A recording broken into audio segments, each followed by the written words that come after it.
Alrighty, folks, we're back here on the Slapstick podcast, and today we're just locking in on some minor league hockey. We've got the playoffs in full swing.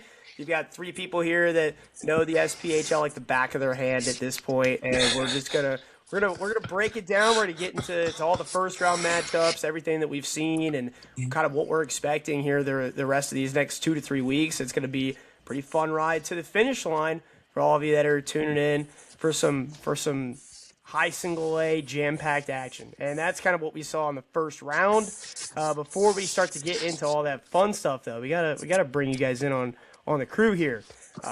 I'm Mitch Stewart, but I've got the tandem from Huntsville that always lights it up. We got a blurry guy right here. I think he might still be over in Scotland. We'll kick it off first. But we got Jacob Murphy, the PXP hand of the Huntsville Havoc tandem. Murph, how we doing, buddy? How was Scotland? I'm doing great, man, and to me, I look crystal clear, so you should go check your McDonald's Wi-Fi. But no, it was great going on my trip. I hate that I missed the first round. I was excited to get to call some of the playoffs with my good friend, Mr. Guy Schaefer, and I know we'll get into it in more details, but just still a little bit in shock that the season's over, to be honest, for the Havoc. Just unbelievable. But no, I want to tip my cap to Guy. Did a great job there covering round one, and I can't wait to hear his insights on it. So, yeah, excited to be on the show today and break down everything that we got going on. And like you said, I mean, for single A hockey, there's no more drama than our league, and it was a very exciting round one. Yeah, and the man that was there on boots on the ground in Knoxville and in Huntsville in round one, and we'll definitely talk about how surprising it was that you guys aren't both going to be on the call this upcoming weekend, because I think that was the big stunner of round one. But Mr. Guy Schaefer, Guy, how we doing, buddy? Hey, good, Mitch. Good to see you again. Yeah, that was an interesting event in Knoxville. I actually felt like the sway was to the Havoc to win that series. I really did. I just thought on paper we looked good. I thought on the ice, our last 10 games of the regular season, we were pretty much the only guys that were 7-3. Kessner, Elger, even Reginald, a lot of those guys were scoring leaders and were doing stuff that we needed them to do. And I just thought we had momentum. Yeah, I thought Roanoke and Huntsville were the two hot teams going down the stretch into March and April. We'll definitely talk a lot about them. It feels like kind of where the basis of our expertise kind of, everything stems out from those two teams. So we'll definitely talk a lot about their first round series. But before we get into breaking down the President's Cup playoffs up to this point, or what we're thinking, we do got to give a couple shout outs here, especially not only friend of the pod, but a constant main feature here on the pod. Our boy Landon. He got engaged. Yeah. Yes, he did. Yeah, what we got to say about that, fellas? You guys both know him better than me, but and bought a new house. Double dipping on adulthood. Yeah. No, massive congratulations, Landon.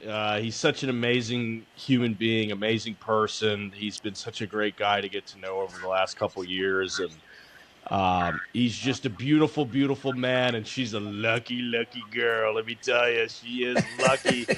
Landon is one of one, and I'm so happy, so proud of him, and praying for him and his relationship and all the blessings and good fortune to them. That's incredible, and I'm just very happy for Landon. Yeah, it's a big deal. Him and Nate, they were former students of mine at the university many, many moons ago. And, of course, have seen lots of really cool things coming into their lives. But the very first speech, I taught public speaking in my speech class, I had taught about, you get people's attention and you hold it. Landon showed up in his first speech wearing a banana suit. What was brilliant about this banana suit, Mitch, was he never once mentioned it. He never referred to it. He never said, hey, look at me. He just got up and delivered this very average sounding speech dressed as a banana, and it was hilarious. It was right what the class needed. So I'm excited for them. Congratulations, and wish them all the best. It's pretty exciting. It sounds like he's got some good ideas as far as where to go for his wedding attire. Like, screw the tux, like screw the rental. Dust the banana suit off from the top shelf of the closet. Yeah, it sounds like a good idea. But no, I also want to give a quick shout out. I got to listen in to a lot of games, especially down the stretch this season. I've built a lot of great relationships, not only with the two of you, but, all the broadcasters around the league and everyone, congrats to everyone on a great year. But our boy Graham Tuck out of Macon gets the broadcaster of the year. He's the third to win the award. And I think he's someone that, and this is no shade to the Macon Mayhem, I think they're making a lot of great progress and really building out that fan base. But I think if he was in a different market in this league, that he'd be a little bit more well known within the league outside of maybe Macon fans or teams that don't send a traveling broadcaster or just the other broadcasters. I thought he had a heck of a year, and he ends up with broadcast of the year award. Super proud of him and super happy for him how he's come along here this first couple of years with the Mayhem. But just wanted to kick it over to you guys. Murph, I know you actually got to go to Macon, that you've got to know him pretty well. But just what do you got to say for the boy taking down broadcaster of the year?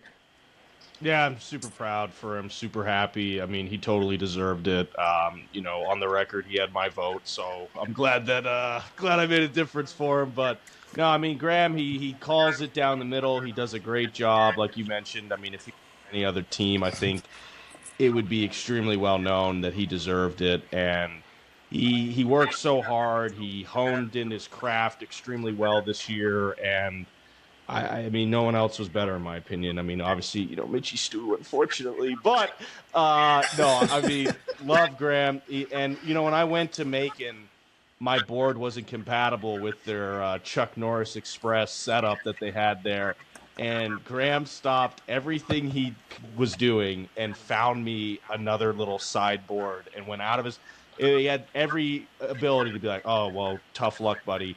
But instead, he stopped everything he was doing and helped me out, and that was just so extremely kind, extremely nice. He's a pro's pro, and I'm just super happy for him. Couldn't have happened to anybody better. Super proud of him, and I hope that this propels him a lot further in his career into bigger stages, which he deserves. I mean, he deserves to be on a national media stage, and I hope this can help him get to that. Yeah, I was excited for him. I've literally never met the guy, not yet anyways, and just the fact that he would take time to help a fellow broadcaster who, it's funny in this league, I know none of them are like super serious accusations, but the local fans, they really like their guys. And the fact that he went above and beyond to help Jacob get hooked up there and stuff, that was very cool. It's like when I was in Knoxville, we were having technical difficulties. Joel was calling everybody, doing everything he could to figure out what was wrong, right? But I'm happy for Graham and congratulations. And like Jacob said, man, hopefully it'll jump into the next level. Yeah, a lot of good talent on the mic this year. Like, I mean, as far as the full timers, you got Ruff. Just want to say it.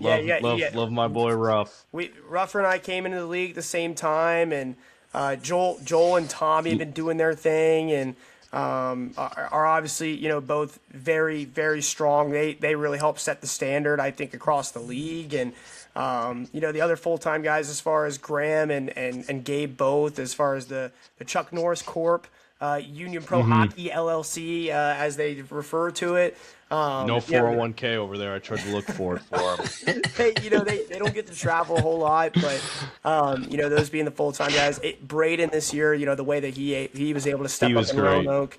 Yeah, the way that the Quad City kid, Grant, and then Ken Jacoby there, the QC Sportsnet guys, and you've got Paul and Eric and Pensy, whether it's radio or for Flow, and you got Jody down in Birmingham too. Big Jody.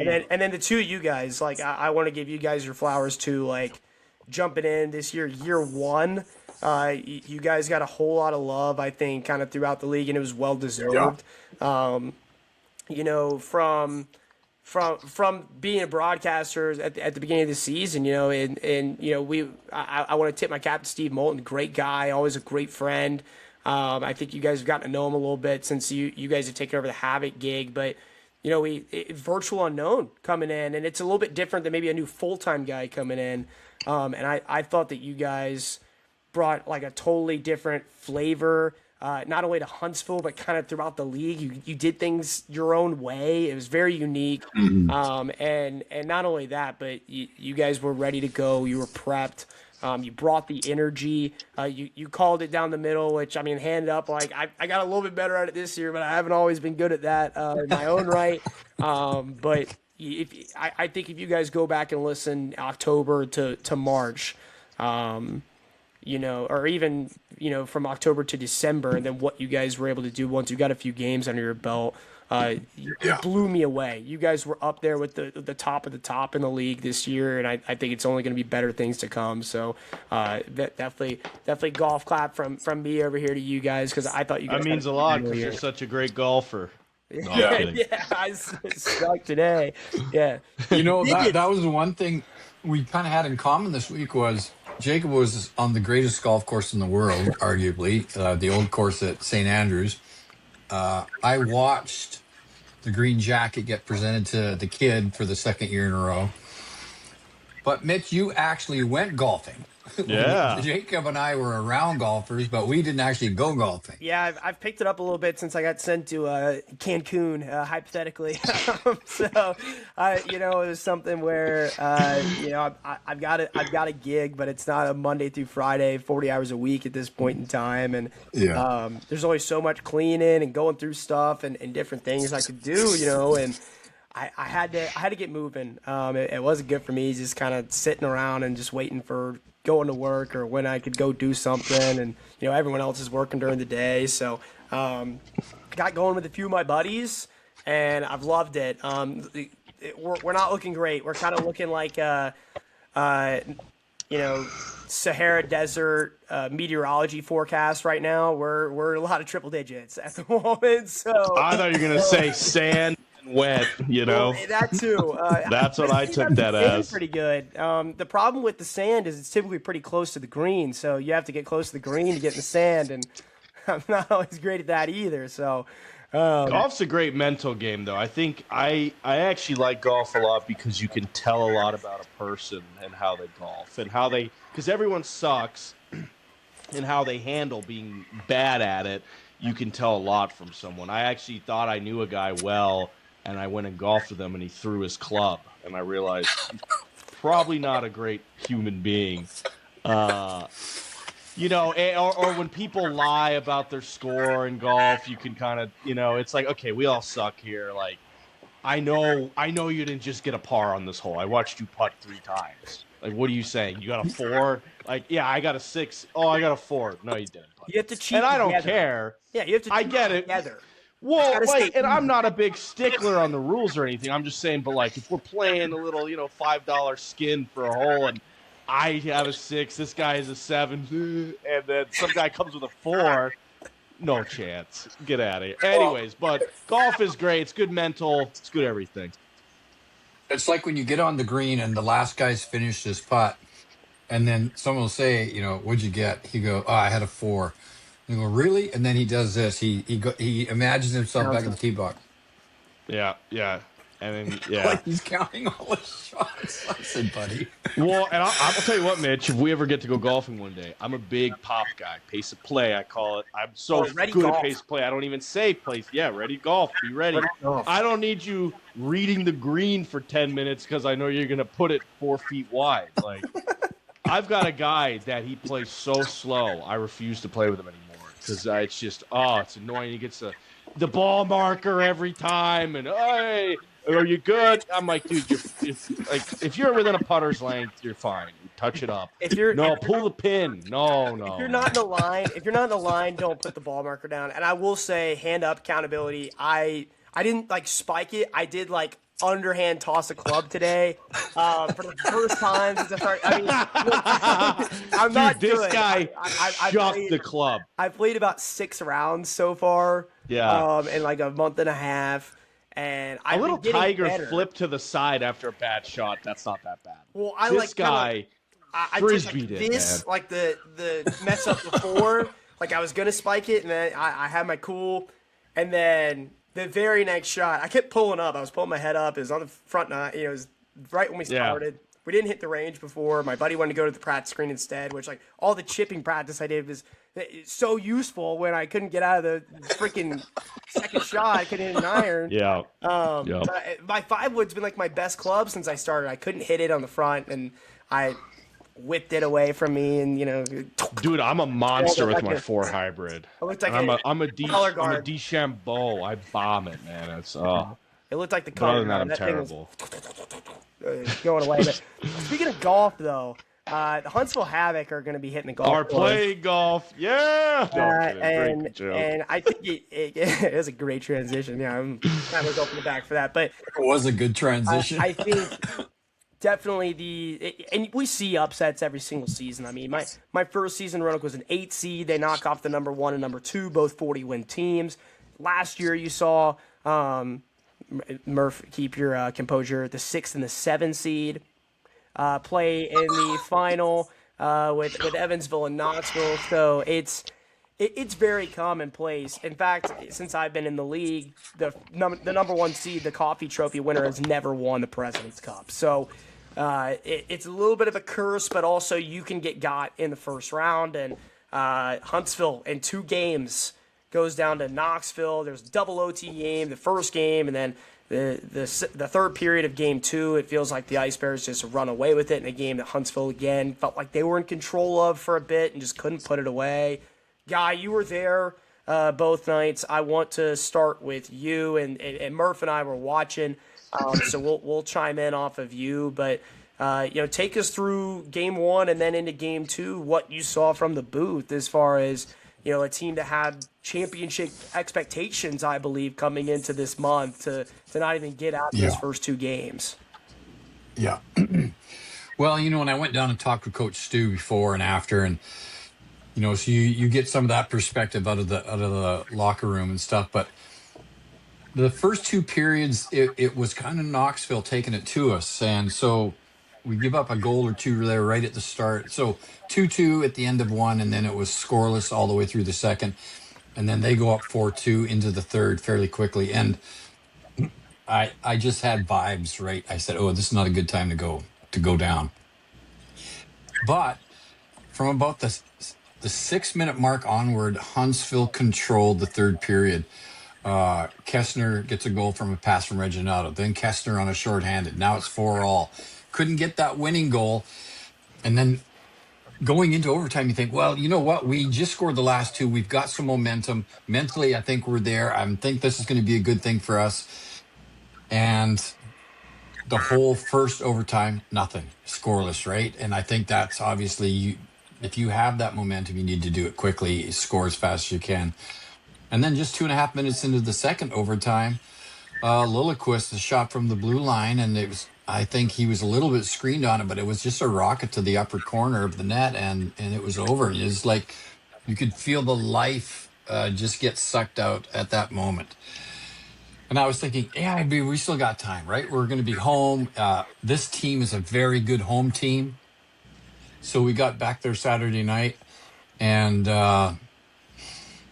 it was very, very tough for the Havoc. I was trying to think, what was it that was going on with Knoxville that was making them so tough? Part of it for me was I saw a game up there during the season as well. They seem to play Huntsville very well. I don't know if it's a bad matchup for the Havoc. Their goaltender is great. The Soper boys are good. They throw a little bit of weight around. It's like, I wouldn't say they intimidate the Havoc, but they weren't afraid of them, and I felt like they had a little bit of that in their back pocket. And you could just feel it slipping away. I told Jacob, I actually got a tear in my eye when I was closing out that broadcast, because I did not expect that. I thought we were going to, even though we lost that in double overtime, I thought we were going to come back and win 2 in a row. So it was tough. It was a tough one for the team. And, we saw a little bit of comments on social media today, that everyone was talking about Kestner's interview and what he did or didn't say, and if he's coming back and all those sort of things, and changes that he thought needed to happen. Like, everyone's reading into those things and stuff. And it's, it's another one of those things. It's going to be very interesting to see how a lot of that pans out. Reginato. He's 6 years there now, and yet had his most offensively productive season ever. Most goals, most assists. I thought he was doing it right. I think one of the things that Stu got on a little bit, and I had to agree, we got a little undisciplined with penalties, which didn't help, especially in that game coming back to Huntsville. Man, in the playoffs, you just can't do that. You know, you've got to be more disciplined emotionally and stuff with those kind of things. But those are the only things that I really noticed. I felt like they had our number. I don't know why. I couldn't really figure it out. Maybe the matchup was better for them, but they took the wind out of our sails just for moments in some of those periods, and we just couldn't get it back. And it was a tough one to watch them lose because I thought, well, we talked earlier, you know, coming into that, the last 10 or 12 games of the season, that's one of the best teams in the SPHL production wise was the Huntsville Havoc. I think they were 7-3, and goaltending was good. Defense was coming around. That's playoff hockey, right? Good defense, good goaltending. But Knoxville, they knew something we didn't. I don't know. I don't know how to explain it. What do you guys think? Yeah, I was obviously, I stayed up till like 3 a.m. to watch game one. Dedication. Game one, it's one of those games where it's kind of like you're on the road, it's a playoff game, and, you drop that game in overtime, and, that happens. Stuff like that happens in all leagues in the playoffs. And I felt like, okay, you kind of shake that off. You gave them a great challenge and their barn. Now you're dialed in. And what I think Reginato scored in the first 45, 55 seconds of game one, and I was like, Yeah. I was in Scotland up there, and I looked over. My girlfriend was raging that game on the television because we need to go to bed to do our activities the next morning. And I was like, this is going to be fast. I'll be able to turn this off quick. They're about to blow them out. I thought for sure that was going to be a Huntsville Havoc 8-goal game, or 6-goal game, that they were just going to put on the clinic in game two when Reggie came out and scored. And Knoxville was just pesky. I mean, they were, and the goaltending. I mean, I think we talked about it before we got on the show, but I mean, Mundinger faced 55 shots in game two or something. It was over 50 shots that he faced in game two. And I thought Brian Wilson all season was our best player, but I mean, statistically in the playoffs, he didn't have as great of a performance. I mean, that goal that he gave up that ended up before the empty netter that put us down in the third, I don't know. He looked a little out of position on that. Yeah, it was a great shot into the corner, but it kind of felt like he wasn't taking away the angle well enough on that. And, I mean, Mundinger outplayed him pretty heftily, I would say, in that series. Yeah. And no shade, no ill will against Brian, but I'd blame the defense a heck of a lot more than him. I mean, he doesn't have to be Superman every game, but that definitely wasn't his best in that series. But I felt like he got hung out to dry, and Knoxville was a lot more technically sound in that series, positionally, mentally. The penalties, like you mentioned, I mean, Huntsville's been having issues with penalties all season, and like that was finally, they had to pay the piper on that in this series. But it kind of reminded me, not in a dumb way, but when Tampa got swept by Columbus in a couple years ago, where Tampa was rolling and they got swept by the Blue Jackets, and they actually lost, I think, to Columbus in game one in overtime when they were winning. Similar to that, and like I mentioned, you think, okay, Kessner just tied the game, like that had to, in game one on the road, shorthanded. Like how does that not take the wind out of Knoxville's sails heading into overtime? And you think Huntsville's just, I mean, all the talent in the world, someone's going to go down and score, and then it goes to double overtime, and it's Robin Lilliquist with a bomb, and It was a bomb. I mean, and then I don't know. I mean, like I said, though, you drop that game one, and then game two, you come out, Reggie scores. The place is going nuts. It's a sold-out crowd. The hype video plays. You score in the first minute, and I'm like, here comes the 6-goal Huntsville Havoc about to just, send Knoxville to the shadow realm and remind them that they're not at the same level. But, no, I mean, to me, Huntsville, you look at that roster, and to get swept in the first round, objectively speaking, it's inexcusable. You can't. I mean, I'm trying to be very objective. You can't have that happen. That roster was way too good, too much veteran talent. They won't have a roster that good for a long time, I think, in that late of the season. Cam Cook, Cole Golka, Connor Galloway. I mean, and Galloway got scratched until that, I think, game 2, because Elkstam got hurt. So, Phil Elkstam playing, I mean, the top 4, and I am surprised, and I don't know, I'm being objective here now because the season's over. Surprised Trezera got both games and Ethan Lindsay didn't get a single game in that series. That was surprising to me because I feel like Ethan Lindsay brings a speed that Trezera doesn't have, and you're playing such a finesse kind of lineup with that crew that I don't know. I'd rather have Ethan Lindsay out there than Frank Trezera, and you relied on Ethan Lindsay the whole year, and he was like the core rookie that, Nathan Burke got traded, Ashton Paul got traded, David Novotny got traded, but Ethan Lindsay stayed. And he played all those games, grinded the whole season, and you don't utilize him in that playoff series? I don't know. That was confusing to me. Obviously, I don't think Jackson Camp got any time during the series, but that's neither here nor there. I don't know. And then I watched it back in the third, and during the timeout, I mean, they looked checked out. I mean, it was like they were shocked at what was happening in the third period. Like they had no answer. And that was the thing. Knoxville just had answers. I mean, Knoxville got punched multiple times, and they just bounced right back.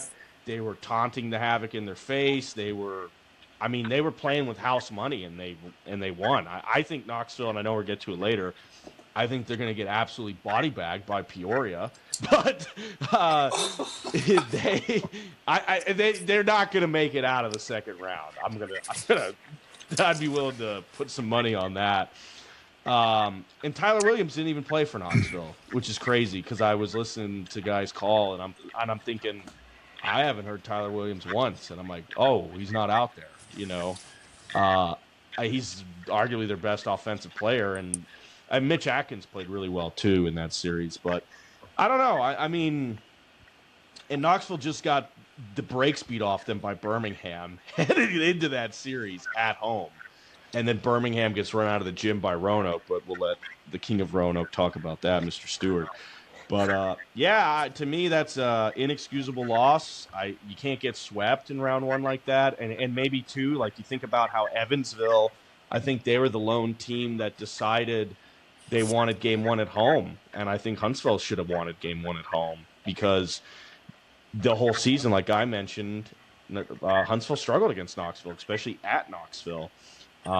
So I question the decision making on why they'd want game 1 on the road when you can have game 1 at home in front of the rowdiest fans in the SPHL. You go out and series is totally different if they go out and win game 1 at home, which I think they would have done. I will Totally agree. Yeah, I will say on that last point, as far as the scheduling, a lot of it comes down to arena availability. So, I mean, the last few years, Huntsville. I thought the coaches could make the decision on that. It all depends on what last year arenas they had game 1 at home against Evansville. But would it be the Von Braun Center or the Iceplex? Because you got to remember the last couple years they haven't been able to even play at the Von Braun Center in the playoffs. So, but even if they had it at the Iceplex, I mean, I know it's not the same, but like I still think like they know they're not great at Knoxville. And you don't want to. In a best 2 out of 3, you can't lose game 1. It's just it's so crucial to win game 1 in best 2 out of 3 because I talked to Guy about it. It's like before the game, I was like, if they lose tonight, they're going to be gripping their sticks like super glues on their hands in game 2 because of the pressure. And I don't know. I mean, I'd rather play at the Iceplex. I'd rather play at the. I'd rather play in my backyard on my roller rink than go up to Knoxville for game 1. And I don't know. I didn't agree with that decision. I didn't agree with Ethan Lindsay not getting any ice time. I didn't agree with Connor Galloway not starting until Elkstam got hurt. I feel like Galloway's a guy that can shoot from anywhere in the zone and score a goal. And I don't know. I mean, I don't understand why he got scratched down the road. He was ECHL talent offensively. And so, anyways, but, that's why I don't get paid anything to do this, and I'm here talking to you guys. But that's my opinion on it. I do think, I don't know, like you said, Kastner, Reginato, Procopio, Wilson, who of the core is going to come back. And then it's also like, you convinced a guy like Golka to come down here. You convinced Jack Yannick to leave the ECHL. Like, are these guys going to do something like that again next year? And with the taste of a first-round loss in their mouth? Like, I think they all left their current situations thinking they'd win a cup. And you moved mountains to get all this talent and veteran presence. You get the guy from Huntsville, the hometown hero, to come play, and you get bounced in round one and swept? I don't know. Objectively speaking, it's not a good look. But that's all I have to say. Yeah, I think you guys both made a few great points. The first one I'm going to start with is just as far as the roster construction. Definitely on paper, it's the most talented team in the league. When you go through all the teams, I mean, you had some of the guys that you mentioned are not even on the Mount Rushmore of current Huntsville players. Golka was getting like extra skater, 10th, 11th forward minutes, which is nuts. They had McCabe and Don Procopio bumped down as far as the ice time that you would expect, some of those guys to play. And I know they kind of messed with the partnerships a little bit. Yeah, Charlie Risk came back too. That was another guy too. Yeah, it was fantastic. You look at all the players that they had. The depth was insane as far as just the talent and the skill. And I do think when you look around the league, Matt Allen had 3 goals for Pensacola in the playoffs. David Novotny looks like an absolute nail gun right now for Roanoke. He's a totally different player for Roanoke. He's playing that bottom 4 or 5 role perfectly. He fits perfectly. Mm-hmm. And part of it's a system thing, too. He's maybe a better fit.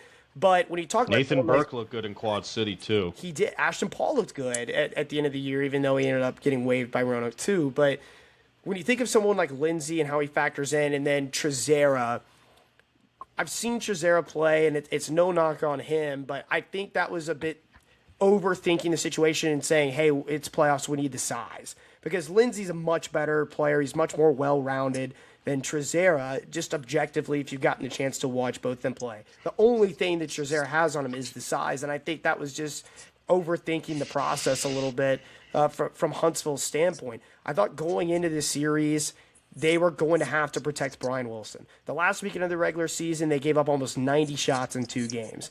In this series, they don't get the goal support in the moments where they need it. They give up 3 goals on the power play to a power play that was one of the worst, if not the worst, in the SPHL all regular season long. Sub 10% for half the season. And they didn't have season. Tyler Williams. They didn't even have Tyler Williams, who is basically their engine on the power play. So as far as, Brian Wilson maybe didn't have his A performance on either night, but that was going to be the big key. Because Huntsville has all of this skill and all of this talent, can they play kind of the gritty, bumpy, ugly style that you sometimes need in the playoffs if the offense just doesn't come out of the gate roaring? And, a point that Guy made, and you touched on it too, Murph, is this first round being a best of 3. I think, Guy, the way you said it was like the life had been, stolen out of them at the end of game 1. If you can't turn it around mentally, your series is over. Your season's done. And it feels like that's what happened from game 1, which is a bit of a toss-up, and even game 2 was a toss-up. But if you don't have that right mentality and the mental fortitude, it switched away from you so quick. And the other thing that Knoxville did have all throughout this season, even though I thought they were the most ravaged team from the IR and ECHL standpoint. That's why we had talked off the air, and also the Lost podcast from a couple weeks ago that didn't get posted, that they were a dark horse. Because if they got at least some of these guys back, they were going to be tough because they'd just gone through the playoffs last year. Experience. That was something that Huntsville had, but Knoxville had it too. It's something that Roanoke has. It's something that Peoria has. And Evansville still has a good chunk of their team back from last year, even if they maybe hadn't been together quite as long as maybe some of the core pieces on those other 3 or 4 teams that I just mentioned. But that was a team that you couldn't just rely on your experience to be more than them. I thought Evansville did against Pensacola. We'll talk about that one a little bit more in a bit. But when you get into that game 2, when game 1 didn't go your way, it never felt like those guys that you would really expect or that you needed to lean on took over at any moment. They never change kind of how they were interacting or how they were flowing within the game. It felt like it was kind of just throw the same thing at the wall. And I just thought eventually that Knoxville was able to wear them down mentally. You see in the third period, they're able to pull away. And, Mundinger was outstanding. I think I had that as a key here, too, for them as far as being able to have a healthy Mundinger. He comes back healthy right before the playoffs. And then the physicality. Huntsville was a very physical team this year. Obviously, they were up there in penalty minutes, but Knoxville, I think they play the run and gun game, but they're great along the boards, and they're fine with being outshot or fine with being pinned in a little bit. And that was something that we had talked about. If Huntsville's going to play even more wide open than Knoxville, you've got to really capitalize on your chances because they've been giving up so many shots, even in these games they've been winning, that were a bit more high scoring down the stretch of the regular season. I didn't think they gave Brian Wilson a whole lot of help. And, if you get to a game 3, maybe he's able to steal you that game. He's probably going to steal you one game in every series. But I'm so glad now that the semis is also a best of 5, because in those best of 5 series, you don't really get the hiccups or the flukes. It's typically going to be the best team. And even though Huntsville on paper might be the best team in the league this year, you could argue they're definitely up there. I think they were probably one of the 2 or 3 strongest contenders coming into the playoffs. They didn't have it turned on, and Knoxville got all the right pieces back at the right time. They'd gone through the second half of the year with basically an SPHL goaltending room. Once Giesbrecht and Outen had been called up, Mundinger wasn't healthy. They were just kind of trying to get by and get into the playoffs because they did it last year from the 6th seed. They didn't care where they were at, and they went 4-1-1 against Huntsville in the regular season. They were very confident in that. The biggest surprise to me is, again, not getting that response from Huntsville in Game 2 once they came home. Guy, I know you had mentioned that. I thought you would see them jump quickly on them and have a totally different level of physicality and jam to them throughout that game. Not just in the first 5 minutes, but throughout with their season on the line. I don't really think that you saw that. And the other thing is that Knoxville was able to do this, again, without Tyler Williams. I know we're kind of hammering on that point a little bit, but it was pretty shocking to me to see them have the power play success that they had against, a very talented team in Huntsville. They ended up kind of getting in their own way, whether it was what they were doing defensively throughout that series, putting themselves behind the 8 ball by going to the penalty box. It just didn't feel like they were mentally ready for that series. I know we'll talk a little bit more maybe about going forward in the future, but I do want to kind of just linger with Knoxville here for a second, and we can kick it back to either one of you guys. But the big standout to me in this series, because he didn't have a great regular season at all, and he's not necessarily a skill or production guy, but if you look back through his professional career, it was a down year for him, and it's Jimmy Soper. And he lights it up in both games. I mean, really kind of takes that captain's role beyond just the leadership, but he really kind of, I thought, prevailed that team through and really led by example with what he was able to do. Did that come as a bit of a surprise to you guys too? I've been watching him for a few years. Again, a great player, but that's typically just not his game to be packing the score sheet like he did. And I feel like that was the big X factor in the series other than Mundinger. Yeah. And I think his guys responded to him on the ice.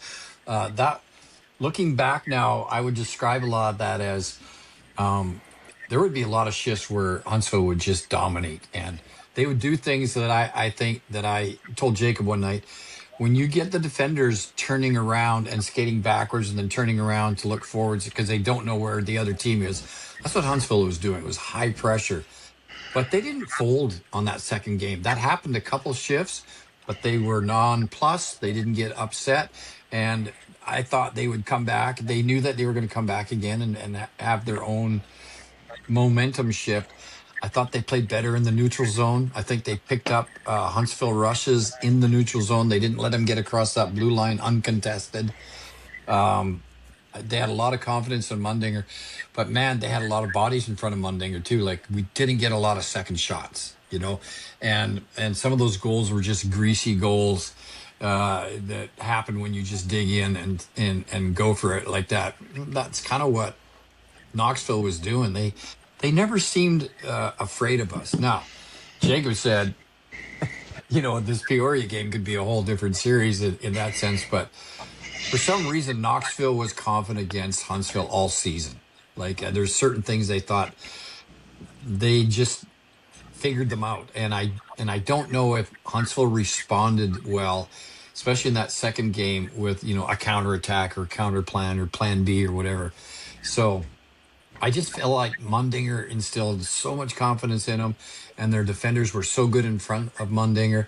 And, they won the series. It wasn't a fluke. That was a flat out win by Knoxville over a very good Huntsville team.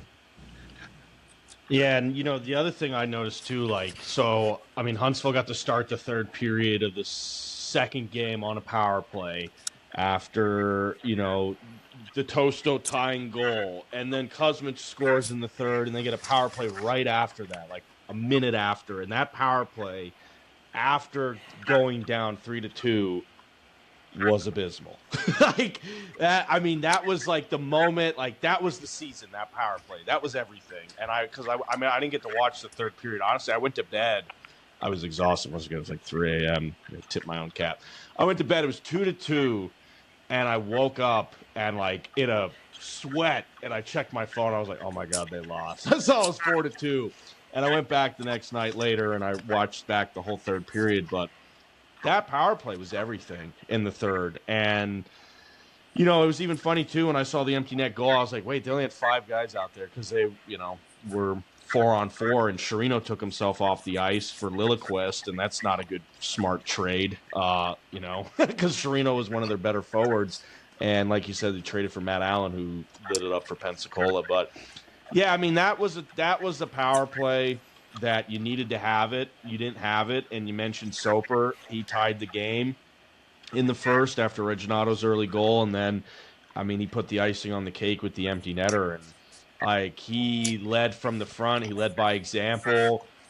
His goal in game 2, he was fired up when he scored that goal. He was, and you see your guy doing that, and then I don't know. You saw Kessner go down on the penalty shot and score. The building's on fire, and you're up 2-1. And that second period, also rewatching that because I was kind of going in and out of consciousness the first time, but the Huntsville Havoc dominated the second period all season. I think they had almost 70 goals scored to 40 against in the second. Like the second period was Huntsville's best period, and that's the second period for the season. They don't do anything. They give up a goal to Tosto on a broken down play at the end of the period. 28 seconds and just a complete breakdown, and Tosto's wide open on the back door. And I don't know. And then, it's just everything that needed to go wrong went wrong, and everything that needed to go right went right for Knoxville. And I don't even want to say in the best 3 out of 5 that they would have came back and won it, and they probably could have. But the way they looked mentally, I don't think they would have. They mentally they defeated themselves mentally, physically, emotionally. And it's just so crazy because Guy touched on it too. Hottest team coming into the playoffs, and no swag, no confidence, no nothing. And it's, I don't know, you got to wonder why and how. That's all I have to say. Well, you made a Am I being too harsh? I don't know. I think you make a good point with 2 of the time frames you brought up. The second period, and that being their period all year, and the fact that their season was on the line that night. And again, that's where you kind of look for that jump. That's what I was talking for earlier. It's like, yeah, you've gotten into a good spot. This is where you got to take over the game and put it away so that you can get to night 3, get to game 3. And they let Knoxville hang around. You also mentioned Soper's reaction to scoring that goal, and then Huntsville flubbing that power play the way that they did. That is legitimate captain, the leader, versus leadership group for most of Huntsville being on that power play group, whether they're power play 1 or power play 2 being out there. And that's a pretty big indicator as far as where the headspace of that room was. Going throughout that week or within the flow of that game. Now, of course, it's a third period and an elimination game, so maybe it's a bit of a tough comparison directly. But the second period's fair game, I think, to really go back through and pick apart. And one of the guys that's been a feature all year long on that power play and on this Huntsville team is Josh Kessner. And before we move on from Huntsville, He did, I believe it was a local television interview or something of Yeah. that nature, where if you read between the lines, there was a comment, and we don't want to speculate and get too much into it. Of course, you guys are, even though you're contracted third party, you're affiliated with Huntsville, and you guys have the connection to them. But correct me if I'm wrong. It definitely seems like he is insinuating that for him to return, that there would need to be some sort of changes, and I don't think it's the guys that are on the ice from the way that he said it. It kind of looked like he was pointing a finger either to the guys in the suits that are on the bench or upstairs or wherever they might be, and whoever he might be specifically referring to.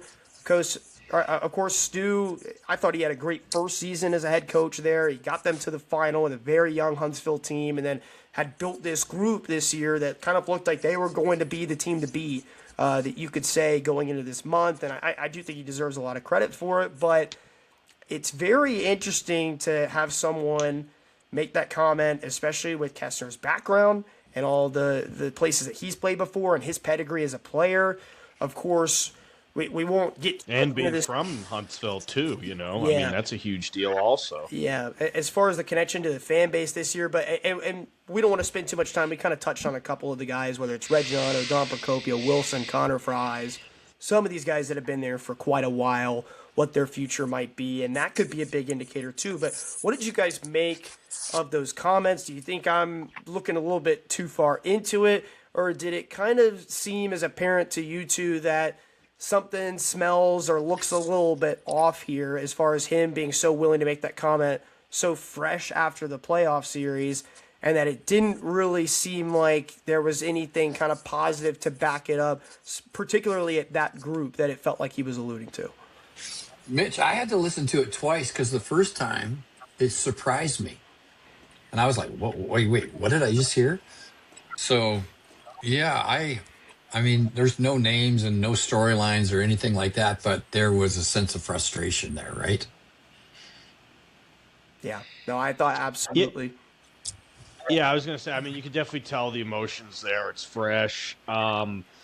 It's such a bold thing to say, to be honest, because, you're getting interviewed and I mean, a lot of hockey players are extremely canned, going to give a very down, we got to get pucks in deep. I mean, Right. it's a very bold thing in a hockey interview, especially in a post, season interview. Exit interview would be the correct term, if I do so say. It is a very bold thing to be kind of notating, hey, I'm willing to come back if XYZ happens. Now, even if he's not talking about anyone specifically, it's still like, okay, well, that's going to get everyone's attention. What is the certain thing?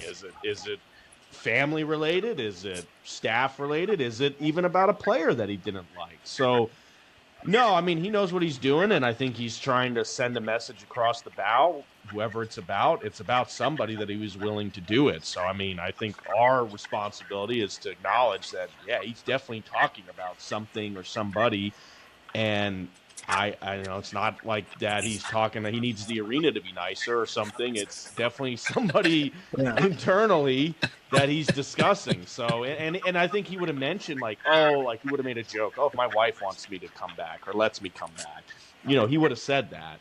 Yeah. It wasn't very lighthearted, and it was No, he wasn't joking. No. It was a very direct thing that he said, and it was calculated. So, I think it is getting the attention that he wanted it to. So I'll mention that. I don't know, obviously, who it is or isn't about, but he definitely is sending a message with that. And I think to him, he has the clout and repertoire to say something like that. And the other thing, too, you got to think about it. I mean, how many other players would come back because Josh is coming back? And that's a huge pool to think like, okay, well, yeah, you know what? And then the other thing too, like what kind of message does it send if you keep a guy that's willing to say something like that? I mean, he's kind of drawing a line in the sand right here, and there's no middle ground, to be honest. It's either it's Josh and what he wants because he's willing to verbalize that, or you move on from Josh and you keep whatever the plan was. So, I mean, it's very worth notating because to me it's a very strong line in the sand of I'm willing to come back. I have the ability to bring other players back. I have the pool to do that. I mean, he was huge in the playoffs. 3 goals, shorthanded, penalty shot. I mean, he showed Yeah, up. He exactly. was like the only guy that showed up offensively. And then for it to be him with an A on his chest too. I mean, he's a leader in that room. He's a captain, voted, assistant captain, to make that statement. That's probably one of the boldest things I've ever heard in an exit interview at any level. So I don't know. Well, and to go off of that, as far as the exit interview side of it, we used to do the locker room clean out interviews for Roanoke every single season. I know it's a little bit different as far as team generated content, versus local TV picking him up, and I smacked my mic, yeah. But No, you're local fine. TV picking him up and doing this interview, but having known what's gone on behind the scenes in Roanoke over the years, and obviously it's a little different. The first year you make the surprise run at the Cup final after a pretty bad regular season. You only win 23 out of 56. The next season you win the Cup, and then the next two teams had really high expectations and were maybe more talented than the team that won it. Similar to maybe kind of where Huntsville's at right now, where they had all the skill and talent in the world, maybe the most in the league, and didn't get it done or really get close, outside of maybe that year that they lost to Huntsville in 3 in the semis, where they just kind of ran out of gas. But even knowing what's going on behind closed doors, what guys' opinions were, whether it was of staff, management, of other guys in the room, of the leadership group. I actually saw leadership change hands there for the guys that came back.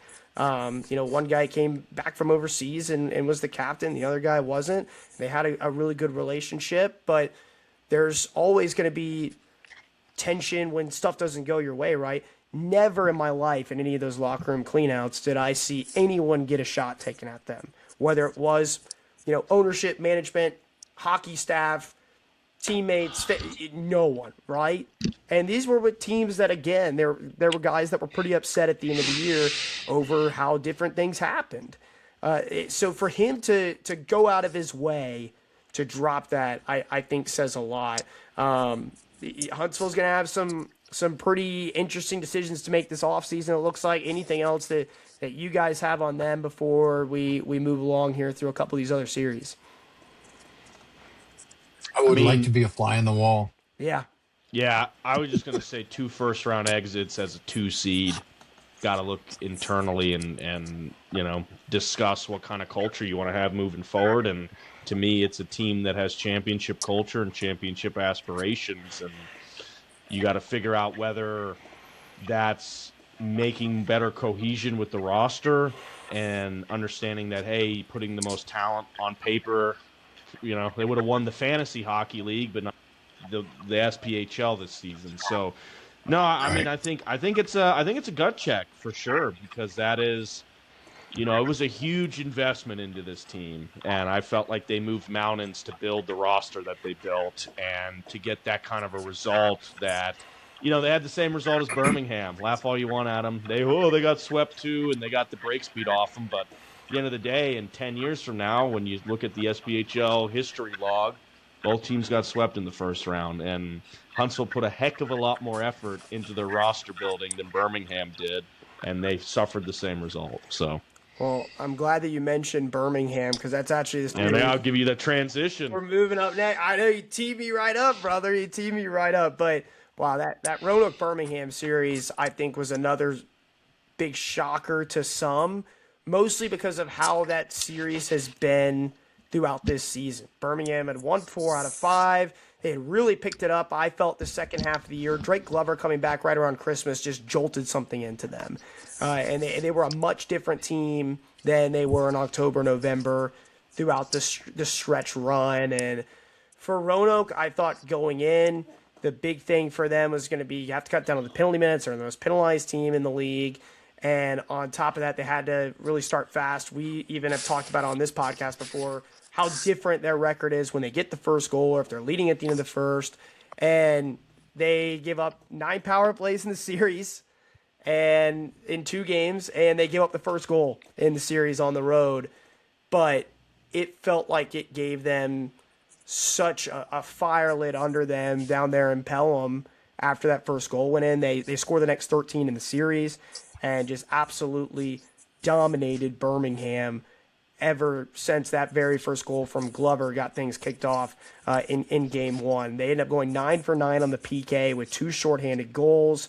At one point in game two, I was in attendance for game two, which was a great experience, my first time ever going as a fan. And they had 4 shots on goal through 35 minutes in an elimination game.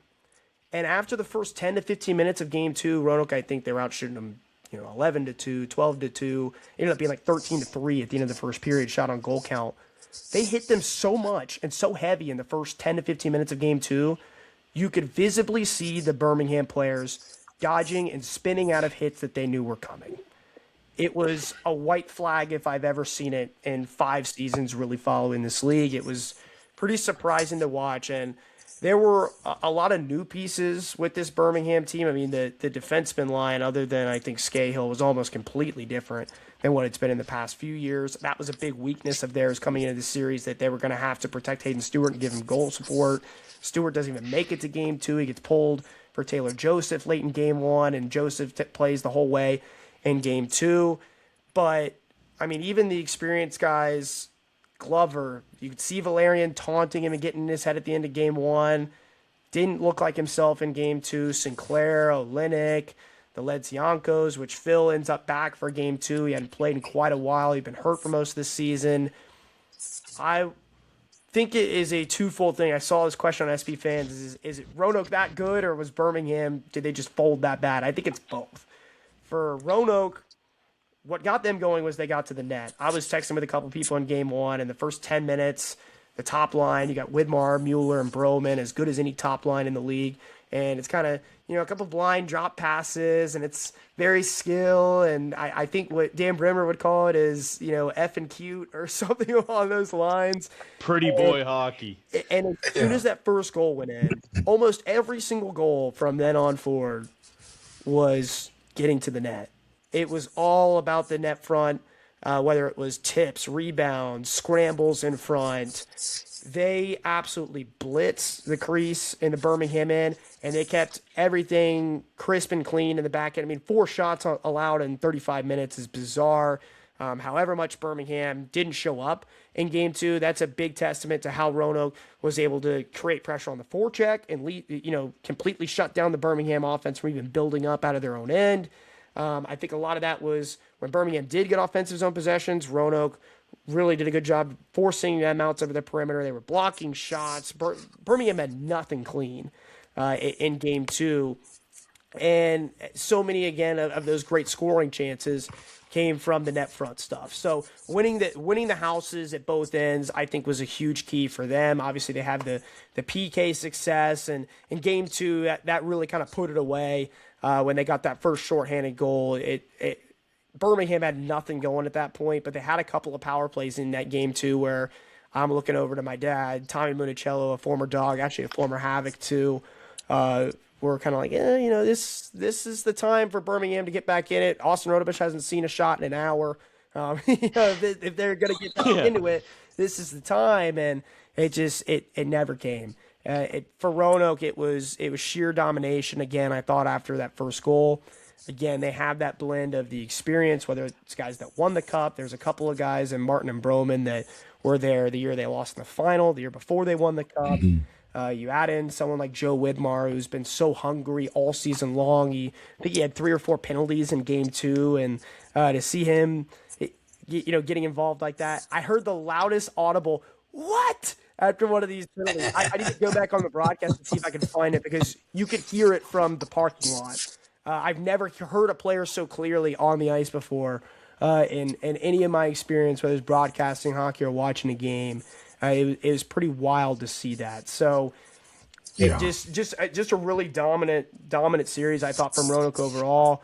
Physically dominated them. It was pretty brutal.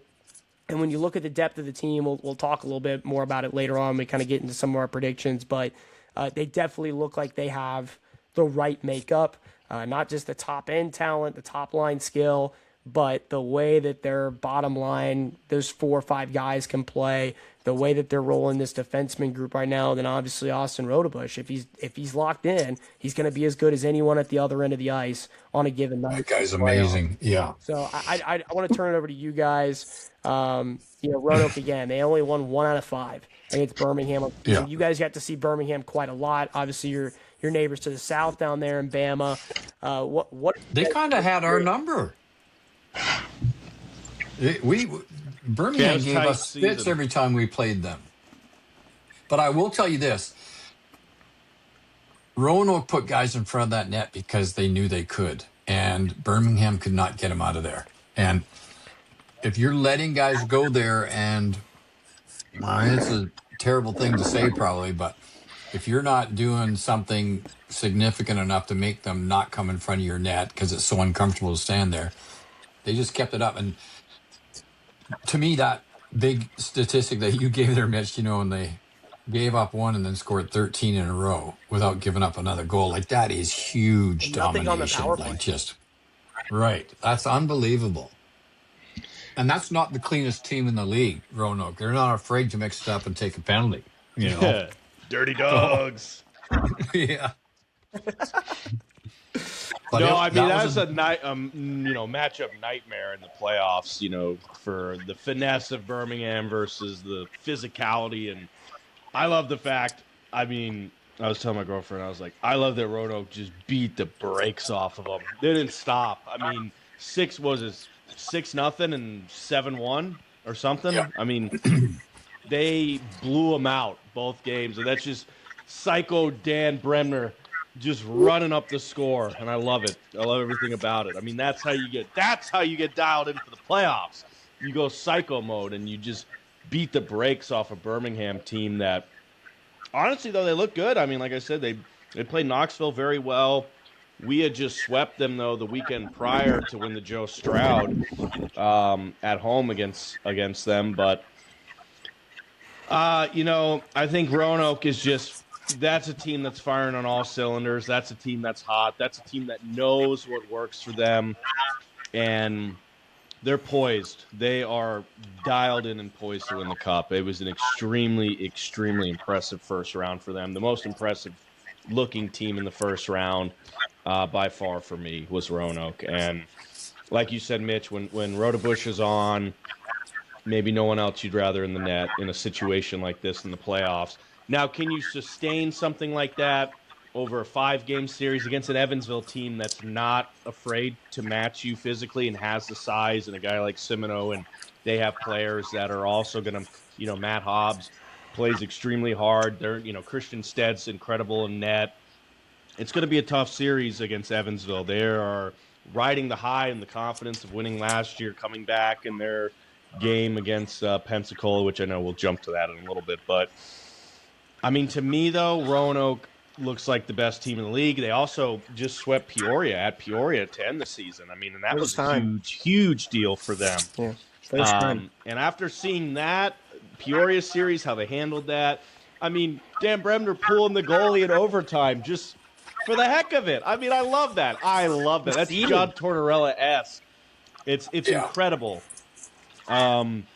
That to me, Roanoke, and I picked them to win it all, but we'll get to that later. But no, they look like an absolute wagon, and it's just, can you continue that high octane of play for this long now in a longer duration playoffs? I think it's perfect for all series being best of 3, but now you have that duration and kind of more the marathon style in the best of 5 coming up. So I'm interested to see if they jump out of the gate against Evansville or how it looks for them moving forward. But right now they look as dominant can be, and so yeah, I was very impressed, to say the least. Yeah, they've looked like that for the last 7 or 8 weeks. They've really gotten rolling hot. And I think you mentioning that Peoria series, they're playing with that urgency, right? Like, they could have just packed it in, taken the point, see if they can get the win in overtime or the shootout, and just see how things work, and see if they can get the 3 seed. They basically called their shot with a team that beat them 4 out of 5. They wanted Birmingham, which blows my mind. And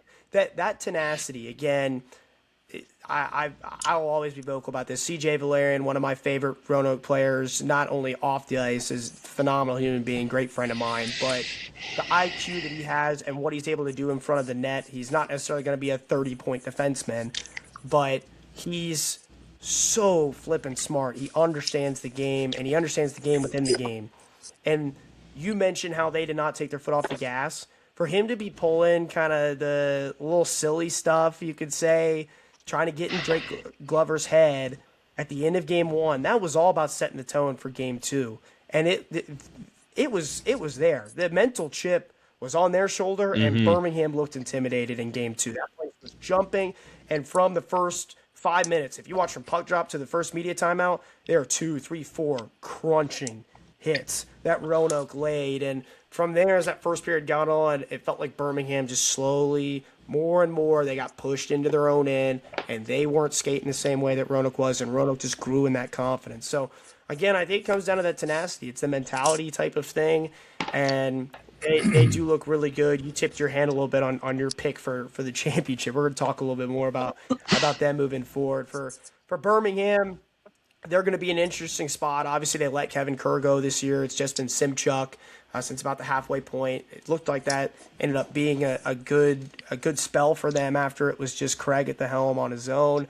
But we'll see with Hayden Stewart and Olenek, and Glover came back after the start of the year.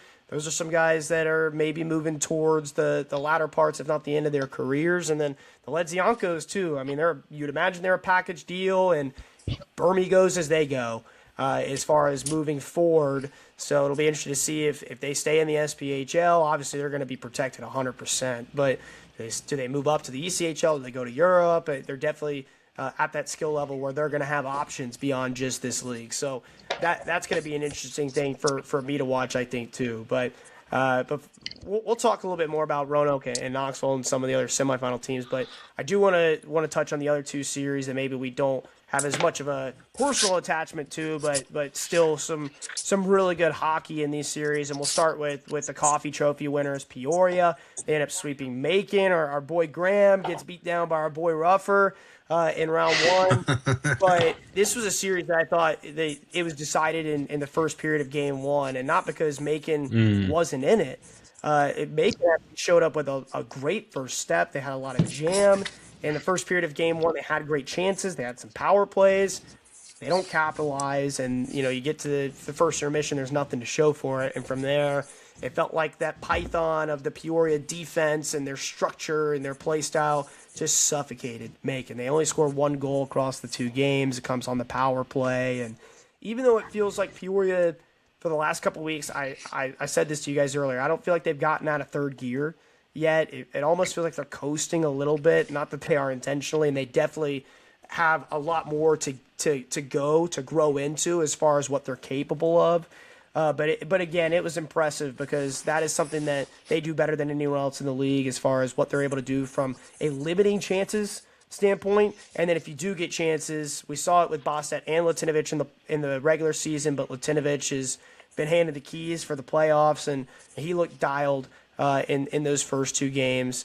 Do want to give a lot of credit for Macon. Great to see them back in the playoffs. Boyko had a heck of a year. Macon made a good run down the stretch to get in. But what did you guys see from the parts that you were able to see from those two games? I know we were watching game one. I didn't really catch a lot of game two myself. Yeah, I was trying to find a text message that I sent about that first period just to reinforce that message that you were given, but no, they didn't capitalize on any of those power plays in that first period of game one, and that was the series. That was it. I mean, that was your chance to kind of get a punch on a team that has been a force of nature in the Peoria Rivermen all year. Now, Mitch would like to call them the Quad City Merchants, but I give them a little bit more respect than that. But no, I mean, that was Macon. They were home. Gosh, you have Justin Thompson skating out. I mean, what an awesome moment that was, by the way, just to see him on skates after everything he went through. You think of, I mean, that place was electric. It was bumping, and they had the opportunities. They didn't convert there in that first period. End up dropping game one, and then game two, I believe they're tied, headed into the third at Peoria, but then Peoria just ran away with it. I think it ended up being, 4-1 at the end of the game. But no, I mean, like you said, Mitch, I don't think Peoria had to activate all their senses to sweep that series, but that maybe also is a double-edged sword of, yeah, they weren't 100% dialed in, but they just swept a team not being 100% dialed in. So, no, I mean, I think Macon had their early chance to make a difference in the series. They didn't get their footing, and in those situations, you have such few opportunities of an opening that your opponent's going to leave you to get a punch in. And if you don't take it, it's kind of gone forever. So a great season for Macon, though. A really good push there at the end. A big, they had that big time series against Fayetteville in order to get in at the end of the season. And was excited to get to listen to Mr. Tuck's playoff debut. And he did a great job with switching between him and Ruffer. I had actually one on the iPad, one on the phone. And, I support the boys. I love doing that. Having the iPad and the phone, kind of give myself a little bit of double brain waves, but it's not the good, binaural beats, the delta waves. So either way, I'm long-winded here, but no, I mean, I don't think Peoria had to get into second gear, and they swept the series. So I think that says a lot about them, and they're such a complete team. And say whatever you want, John Guy Trudell is so militant. He does such a great job with that team, having them disciplined, playing structurally, and as good as Roanoke looked, I mean, Peoria kind of did it quietly, but they also, at no point did they lose control of that series. They were in full control the entire time. Same feelings and same observations. I just felt like they're very disciplined. I feel like, anyways, when they were here, Ruff took me down to meet the coach because he's French Canadian. I have the same name, sort of, and went down and shot the breeze with them and stuff. And we spoke French to each other. But he was sitting in the room with all the players eating the post-game meal, and it was like one of the guys, and you could just feel that there was a little bit of this admiration and respect for him there. The players loved to play hard for him. I think you saw that when they went, I can't remember what it was, 20 games without losing in a row. Like that's a pretty good streak. Yeah. That was nearly half the season. So then they got a little bit more human near the end of the regular season. They started losing, like we said, Evansville and Roanoke kind of started figuring some things out there. But I loved meeting him. He just seemed like a player's guy and a player's coach. And I thought this team's got some special things about him, because of his leadership and stuff. Part of me is almost a little bit sad that Evansville and Roanoke have to play each other. Like this, part of me feels like this is going to be the championship game, or series. But it's going to be, I think that's the one I'm most interested in seeing in the matchup is those two teams. But I'm a little bit like Jacob. I have a feeling Peoria could run away and dominate that series with Knoxville. Yeah. No, I as far as John Guy Trudell, I think the two most telling things every single season, again, are the shots against, because that system is so good at limiting not just your scoring or your offensive abilities, but even getting chances on the net. When they're on, it's hard to get across the blue line against them. And on top of that, too, the special teams. They're always so dominant on the special teams. My key's coming in for them where they've been, as you said, a bit more human. The scoring's been down. The 5-on-5 scoring in particular had struggled in the last 5 to 6 weeks of the season. We saw it when Roanoke went there and swept them. It's the first time Roanoke had ever swept a weekend series against Peoria head-to-head ever in Roanoke's franchise history. It felt like they needed to get a bit more scoring. They got 3 in the third period of game 2. So they only had 3 in the first 5 periods of that series, and one of them comes on the empty net. Now, all of them did come at full or even strength. They didn't get the power play going, which is kind of nuts because that was a big key for me with Macon was you had to start fast. They had the ability to there in game 1, and then to not give up power play chances. If you told people coming into the series that Macon would outscore Peoria special teams-wise, you'd probably think Macon maybe got it to a third game or at least were a bit closer at the end than they ended up being. I know it was, a tie game going to the third in game 2, and game 1 was pretty tight all the way through. But it was like Murph said, it felt like even if Peoria, we haven't maybe seen them in a couple of weeks get to the level that we know that they can be at, where they were at earlier in the season. They never looked flustered or like that game was even close to getting out of their hands, which is a very telling observation I think that you made, because they have a lot more in them. You said I called them the Quad City Merchants. I don't know about that. I do think I do think they play them a bit too much, and the fact that Roanoke and Evansville have yet to see each other this year, the fact that Peoria and Macon hadn't seen each other before the playoffs, I think is an absolute joke. Especially when there are teams that are playing 14, 15, 16 times. It's not just Peoria Quad. It's a couple different series across the league. Knoxville, Roanoke play a ton too. A ton, and Fayetteville Macon and whatever it might be. So I thought for Macon, good return to get them to the postseason. Boyko is the real deal. He kept them in those games. It felt like when Peoria started to get humming a little bit. But again, I think there's a lot more to Peoria. You had talked about when we were talking about Roanoke Birmingham, can Roanoke sustain it? Now you get these longer series, so you have a bit more time to try to settle in these best of fives moving forward. I'll be interested to see how much Peoria can ratchet it up, whether or not they're having success on the scoreboard in the series against Knoxville. But how do they look? Do they look like a Peoria team from January where they're just steamrolling everybody? Are they kind of scraping by? Is it these low-scoring games where they're just kind of relying on their bread and butter, being their defensive acumen and their goaltending? It'll be interesting to see, and I'm definitely excited to talk about that matchup here in a minute. But the last one from the first round was Pensacola and Evansville. And I feel like all year long when we talk to people throughout the league, obviously Pensacola surprised this year to see them bounce back the way they did. They were dead last a season ago. Jeremy Gates comes in. He has a heck of a first season. They're up in the top half of the standings all season long, but I never really found someone that could tell me one or two things that they did extremely well or were dominant at or were special at. It feels like all these other teams that were title contenders, you could hang their hat on one or two or three things, or maybe a couple of players that were just far and above, top 5 players, top 10 players in the league. And it felt like Pensacola was pretty good at everything, but not special at anything. Albeit they had a chance to win this series. I think what you saw is that Evansville does have something special, and it's the experience of winning the championship last year, or having Christian Stead in the net, who's a very proven goaltender at this level, even before he was a Thunderbolt this season, as well as the ECHL. But the big thing with them is they are big, they are heavy, and they are physical, and they will slow you down. Pensacola does not have the same size. Faulkner, letting him go to Knoxville, even though Karapov is probably the more talented player on paper, that took a little bit of the bite and the size out of them. They had Moran back earlier in the season. They lose him.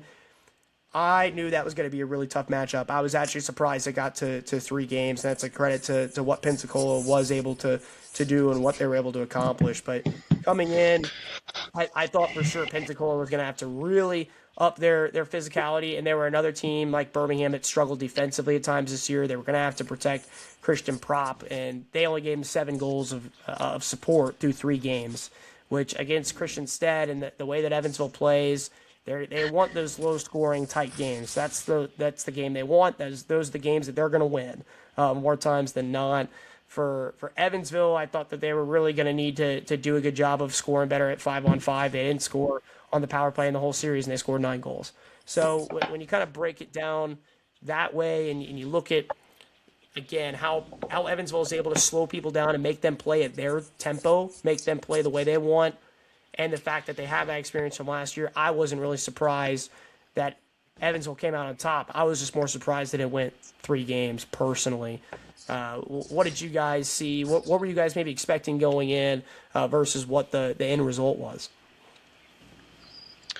Yeah, honestly, I mean, I was pretty high on Pensacola all year. I was impressed by the way they played Huntsville, especially early in the season. And then, it's kind of funny. We got Pensacola 8 times before December, and then we didn't get to see them the rest of the year. So, yeah, that was crazy. It was a little out of sight, out of mind with Pensacola, unfortunately. And then we got the one time Evansville came, or that I was there. Evansville came to Huntsville for 2 series, but I only got to be there for one of them. I was out of town. I think it was in December they came the other time. But those were kind of two teams that from December on I didn't see a lot in person, and so it was kind of a series of the unknowns. I'm a big Sam Rhodes guy. Hopefully he's on that all rookie team. I think he's fantastic. But I don't know. I mean, I kind of felt, is Evansville for real? And I guess that was kind of the big question with them last year, but obviously they proved it.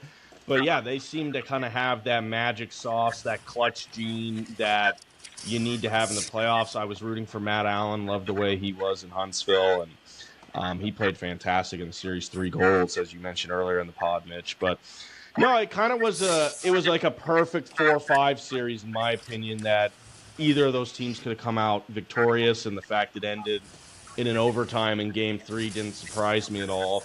But I was higher on Pensacola, and I did pick them to win that series. But I'm not surprised how it went at all. And I do think, though, they're both teams that are going to end up being fodder for the Aurelia Dogs. No, I'm kidding, but either way. But no, I mean, that was kind of a series that it's like the 4 or 5 in the March Madness bracket. You don't even want to touch it with the gambling odds because you're not going to get any juice on either side. So I think it went the way that it should have gone in the sense of overtime Game 3. It's one of those things when you look back and it's literally one play here and there that makes a difference, right? Like if Pensacola converts on this, or if they stop them on this, they could have easily won that series. I was like you, Jacob. I kind of forgot about them a little bit because we had them 8 times from September to December, and then we never saw them after that, right? So they're a little bit out of sight, out of mind. I don't know. I just that's the beauty of hockey. That's why you play, right? There's same with the Havoc. Like there's probably moments where you stop somebody on this play and go back and score. It'll completely change the whole outlook of the game, right? There's game-changing moments like that.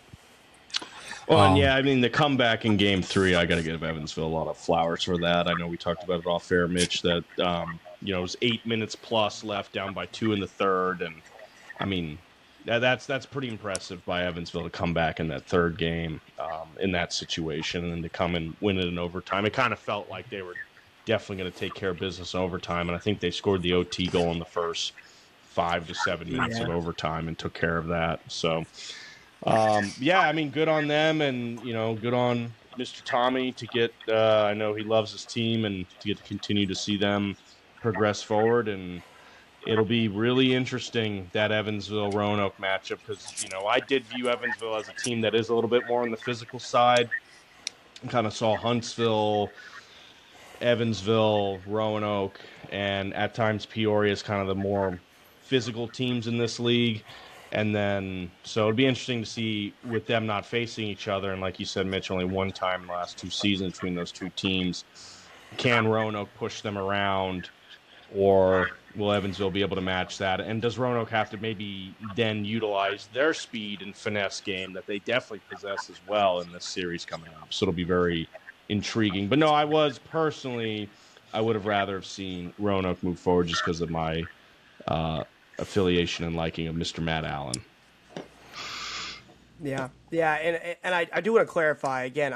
Pensacola feels like a team that next year they could be really interesting. They brought in so many new pieces this year, a lot of rookies down there, or guys that were just new to the team. It's a great place to play. Oh my goodness! I mean, when they do finish in the bottom half of the league, you almost have to look internally because it should be the easiest recruiting spot in the SPHL. Yeah, right on the beach.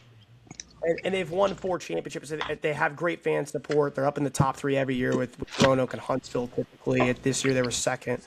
Everyone's always chasing after the Havoc. But that's definitely a team with Gates and the way they were able to, I believe, exceed expectations in the regular season. And again, they were a good team this year. It just felt like when it came time for these teams that have a very devout, out-and-out identity, there's a couple of these teams that were just going to outpace them this time around. So if they can surround some of their top-end talent with a couple of guys that are maybe a little bit longer in the tooth, or that could play a little bit more of that physical, in-your-face style of game, I believe that moving forward, they're going to be a team to be reckoned with. looking forward towards next season, especially with some of these teams that, again, maybe their roster looks like it's a little bit more in flux or could be in jeopardy of being in flux heading into this offseason, especially a couple of the teams that are already out. But you had mentioned this Roanoke and Evansville matchup. I do want to flip the page to the semifinals now. They've only played once in the last 2 seasons. It was in December of 2024 at Evansville. They haven't seen each other all year. Again, it's ridiculous, I think, that all 10 teams, especially now that you've added it to 58 games instead of 56, that they can't make it happen. I think everyone should at least see everyone 4 times a year, 2 times at one place, 2 times at the other. Home and away, They should be able to make that happen. And that What do you think the reasoning was for that, Mitch? Like, why would they do that? It's a travel cost thing, and Money, I'm not saying you can't put Roanoke and Knoxville against each other 11 or 12 times, but everyone should see each other 4 times. I think that's if you need to help with the travel and put some home and home so you're not spending on hotels and stuff like that, where Birmingham and Huntsville are not playing 2 games back to back in one place because Huntsville's had to go out to Fayetteville, for a whole weekend, which they already do that anyway. But, I know it's tougher for Fayetteville and Quad and Roanoke and Peoria and even Pensacola to make that happen. But it does seem wild when you get into the postseason. Teams like Huntsville and Knoxville, they've seen everybody. And they see them all every season. They have kind of a more balanced schedule traditionally than a lot of the other teams. So that's me on my soapbox for a second. But as far as the semifinal preview, again, like you mentioned, Murph, 2 of the most physical teams you're going to find. I think that these last 4 teams, along with Huntsville, are all the most physical teams. Knoxville, you maybe haven't got to see it as much this year because, again, they were hurt and they had guys that were called up. They're missing some of their most physical jam type of guys like a Brendan Dowler or a Billy Roach or even Cam Toby. The latter 2 banged up, Paxton and then Dowler LaRue, big boy. in the ECHL. All right, not bringing him up. No disrespect. He plays the role well, but he's not going to be on the ice in the playoffs, and even coached decision for us. So, but I do think Evansville is the most physical team. I think they're the biggest team. Roanoke is a bit different in how they're physical. Obviously, the penalty minutes are there. They do play that very chippy, get under your skin type of game. They're talking the same way that they're hitting. They're more physical in how they attack you with their speed. I think Evansville just kind of beats you up. And that's going to be my biggest key for Roanoke in this series, that they have to dominate the net front like they did against Birmingham, because it's going to be bigger bodies and more capable bodies in those net front battles, whether you're in front of Austin Rodebush or whether you're trying to get positioning on Christian Stead. So winning the net front battles, I think, is the first thing. And then the second thing for Roanoke is they're going to have to decide in this series, okay, are we going to slow down to Evansville's pace, or are we going to try to use that speed advantage that we have to be a bit more perimeter than we were against Birmingham, or even what they were against Peoria a couple weeks ago, who is a more physical team than Birmingham, but very defensively sound. My assessment. Yeah, the neutral zone is going to be key in this series. Not to interrupt you, sorry. No, you're fine. I think that's a great point, but it's going to be how quickly are they trying to play is going to be a big thing, just as big as the net front battles, because if you try to slow it down, and you could play into Evansville's hand, but Evansville likes to play their cards a little closer to the vest. They're the closest thing to playing Peoria's style, I think, other than Peoria, as far as rely on your defensive acumen, block shots, win the board battles, make it murky, make it difficult to just play a clean, smooth style of game. Roanoke, even though they're physical, they are a bit more high flying. It's high risk, high reward Roanoke against Evansville, who wants this game to be 1-0, 2-1 going into the third.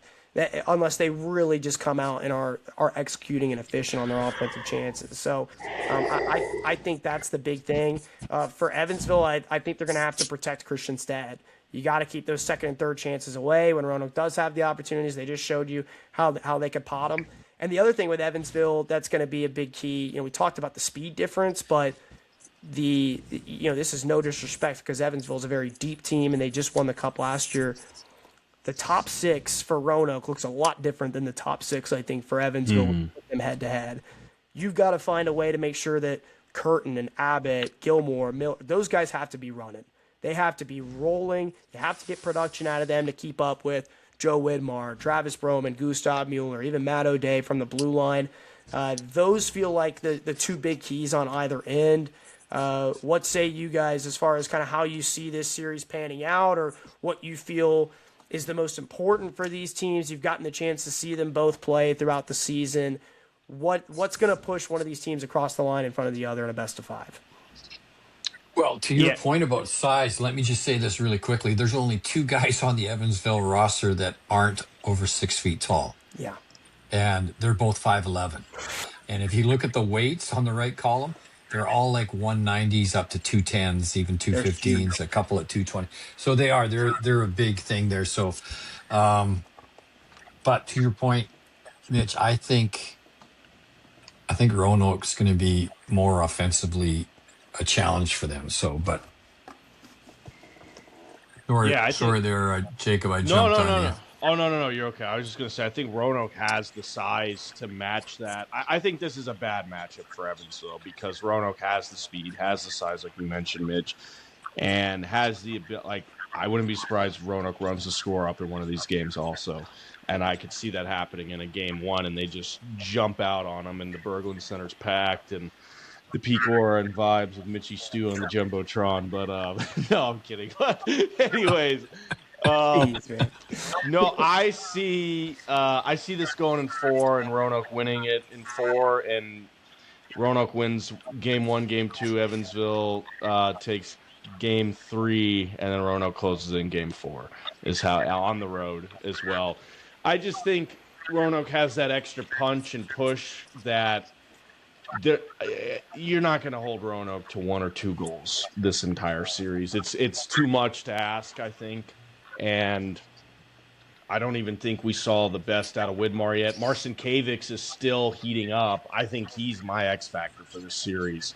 I think he's going to be alive and ready to go for this series. He played good against Birmingham, but I think this is a series where you really understand the difference of getting a guy like him back. I think Novotny's going to shine in this series as well, kind of as in that, top 6 role for him. And, Rodebush is dialed in. I mean, it's the most confident, most competent team currently in the playoffs is the Rail Yard Dogs. But I will say, even though it's best of 5, I think game 1 is crucial. It's huge.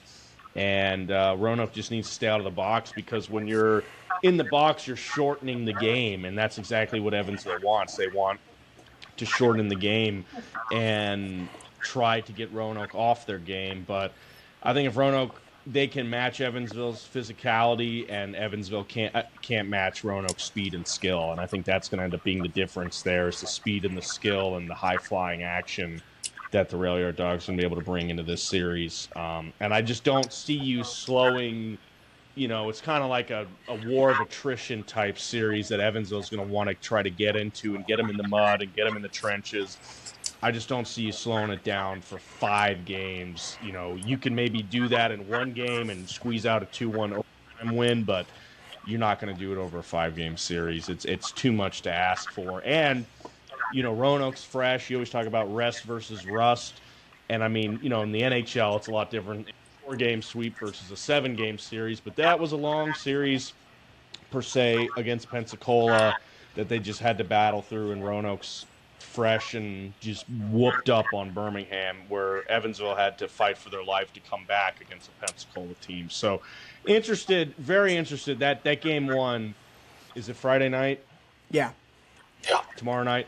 I'll be dialed into that game. I think both series kick off tomorrow night, correct? Correct. Yeah. Okay. Yeah, that's going to be an iPad TV night for me with both series rolling. I'm going to have Roanoke on the big screen. Mr. Braden Shank coming through the TV speakers tomorrow night. I'm pumped for that. But yeah, I think for me, Evansville, it's a huge. They want to kind of impose their will in game 1, and if Roanoke blows the brakes off them, that's going to be a tough act to follow for them. I'm going to predict 3-1 in the series and 3-1 in game 1 with the Rail Yard Dogs winning. Maybe 4-1 game 1. So either way. Well, I gotcha. Yeah, I will not be there game 1. I'll be there for game 2 Saturday. I couldn't get off work on Friday night, unfortunately. Well, they're not losing with Mitchie Stew in the so they're going to go up 2-0. It looked good. You made a good point as far as they do a lot of the same things well, even if they go about it differently. Another thing is Stead and Rotobush. I think that's a toss up, right? As far as it's a great goaltending matchup. Yeah, they're both very capable of stealing a game, and even the special teams. If you look at the numbers in the regular season, Roanoke I think was one of the top PKs until the last couple weeks of the year. Evansville was, I believe, the top PK, and then power play they were both in between 19 and 20%. So I don't even see that being a huge difference maker. Again, I believe it comes down to if you look at Roanoke's top 4, 5, 6 players. Whether it's that top forward line, and then you had Dom Marcin Kavikson, who just absolutely jumped. If you watched him in game 2, he was dominant that night. You had players like O'Day, Valerian, Martin, Rotobush. I mean, that top third of their lineup, and then Evansville's, which is a very deep and well-rounded roster. I just don't know if their top guys can really stand face to face with Roanoke. I also think nobody can match Widmar on that lineup at all. Widmar is such a superstar. Yeah, Broman and Mueller and O'Day as far as that top pairing, and him and Wilkins have looked so good. So I think it's going to go 3-1 as well, unless Evansville can win game 1. It could go 5 if Stead can find a way to steal one. Whether that's game 1 or 2 in Roanoke or game 4. I kind of view it the same way, where Roanoke wins 2, they lose game 3, and then they win in 4 instead of having to come back home. If it gets to 5, I mean, it's anyone's game. We all know that. Yeah. I do think I see it as Roanoke in 4 for this one. Guy, you got a quick score or a series prediction here? I want to say 3-0 Roanoke, but that's probably that'd be nuts. A little bit of wishing there. So yeah, probably they'll win. They'll probably lose one game to Evansville, and then they'll take the rest. Yeah, and I'll tell you what, Broman was the one that gave us fits when they came to town. Jacob. He's incredible. Yeah, he's great. He was the guy that I was most like. I hated calling his name so much because every time he got the puck, he was dangerous. Well, he's picked. Some guys you think they're just going to shovel it off, but his pass was dangerous and his shot was dangerous. In fact, ended up scoring a goal on us late, which was bad. But it took him a while to get his legs under him. I felt the first half of the season. I'd seen him when he first came out of college, the start of the 22-23 year, where he was the leading scorer by Christmas, gets called up to the ECHL, and you don't see him for 2.5 years. And that team still won a cup without him, and he was the leading scorer when he got called up. He really found his stride in about January or February, and went on a tear. I mean, if you look through December or January, he's not in the top 20 scorers in the league, and he ends up probably a all SPHL level player. So he definitely turned it on. We'll see. It's very tough to go back-to-back, too. I think that this is more indicative of kind of how Roanoke's playing at the moment than it is on Evansville at all. I would like Evansville probably against the other 2 teams in the semifinals head-to-head. Guy, you alluded to that a little bit earlier, that this might be kind of the favorite might come out for the final in this semifinal matchup. But it should be a great series. I think it's going to be an absolute slobber knocker. I think they're going to beat the heck out of each other. And I'm really pumped. Peoria-Knoxville, we've alluded to this one a little bit earlier on. Peoria is so very sound and really difficult to break down. They're defensively skilled. Knoxville, they have that physical edge to them. They have a great goaltender. They're a bit more run and gun. Is Tyler Williams available? I think is a big question on how capable they are of taking this to a 5-game series. Otherwise, I kind of feel like it's going to be Peoria in 3 or 4. Knoxville only won 1 of the 7 regular season matchups against them. And again, I think when you match up a style where Knoxville, they like to have a bit more of an open type of style of play. It's kind of similar to how Huntsville plays in a lot of regards, to Peoria, where they're just so, defensively competent and bought in to what they're trying to do. I think it could cause issues. And we mentioned that Knoxville had a lot of power play success in that round 1, but special teams is what Peoria kind of builds their back off of, other than the defense. So if Knoxville is not humming on the special teams and either canceling out that battle or winning that battle, they don't have a chance. I see Peoria in 3 or 4, unless Dinger can get it to push to 5, or unless Williams is healthy and just goes berserk. Yeah. You know, a lot of people talk about how important first games are, which obviously it's true. I agree with that. But to me, in these 5-game series, the second game is absolutely critical. Because if you win the first one and then come back and just are even better in the second game, you've made the statement. But it's the guys who respond to maybe losing that first game. If they come back and they make a statement in that second game, now you got a series, right? Now something pretty exciting is going to happen. So those second games are really telltale signs of what's about to happen in a longer series, I think. Yeah, Guy, you make a great point with that, because this is kind of the first time, too, now in this league that you get to see the protect home ice type discussion where, like in the NHL, you know, if you go on the road and you lose the first 2 games, yeah, you're down 2 on the series, but you haven't lost a home game. So, Yeah. you know, now it's kind of like, you know, in a best of 3, you lose game 1, well, yeah, it's over. But now, yeah, I agree. Game 2 is very crucial, very important. And, but I mean, I don't know. I don't see any way, any chance. I don't think Knoxville does anything better than Peoria in any facet, offensively, defensively, goaltending, special teams. I mean, Peoria sweeps in all those to me in every category. So, and Peoria, unlike some teams, I think will be able to handle their business here. And I think Peoria, this may be a bad sports analogy. It's kind of like Roger Federer, you know, round 1, he doesn't look great in Wimbledon, but all of a sudden, you know, it says it's a good matchup for Federer to get dialed in here, and I think Peoria is gonna remind everyone in this series why they're so dominant, why they've had such a great year, the system that they have. There's nothing, and they're going to want to sweep Knoxville. That's going to be their mission. Their objective is to sweep them. And I think they're going to go out and do so. And I think we're going to see them get better every series here headed into the championship. And I think we're going to see a better Peoria team than we saw against Macon. But I don't think Knoxville matches up better than Macon did against Peoria. To be honest, Knoxville really, truly limped into the playoffs as much as you can limp into the playoffs. And I get it, they get Mundinger back now, but, I mean, he looked very pedestrian against Birmingham at the end of that season. But, I mean, if Quad City had beat Huntsville in a couple of those games, Knoxville maybe not even made the playoffs. So they really limped in here at the end, and I think Peoria is going to take care of business. Yeah, they did. They were sub 500, right? 4-5-1 in their last 10 games, and they just barely slid into the playoffs. Yeah, I think to piggyback off of 1 point each that you made on Knoxville and Peoria there, Murph, is with Peoria, I almost feel like people are going to think we were like talking down on them earlier. They have that just upper echelon level that they can get to. That Oh, yeah. there may only be a team or two other than that in the league that also at their very best can compete. So that's kind of what we've been alluding to earlier on. We were talking about them not getting out of first gear. I also think that they're going to be a team, as you mentioned, it's going to continue to get better as they get deeper and deeper into the postseason. As far as Knoxville, the one thing I will say is even if they stumbled going in, they did the same thing last year. They looked bad in March and April. In fact, head-to-head, Roanoke was 9-0-2 against them head-to-head, and had just beaten the doors off of them the last 4 matchups of the season. They played the last weekend of the regular season, then they go to Knoxville and win game 1 in that best of 3 first round.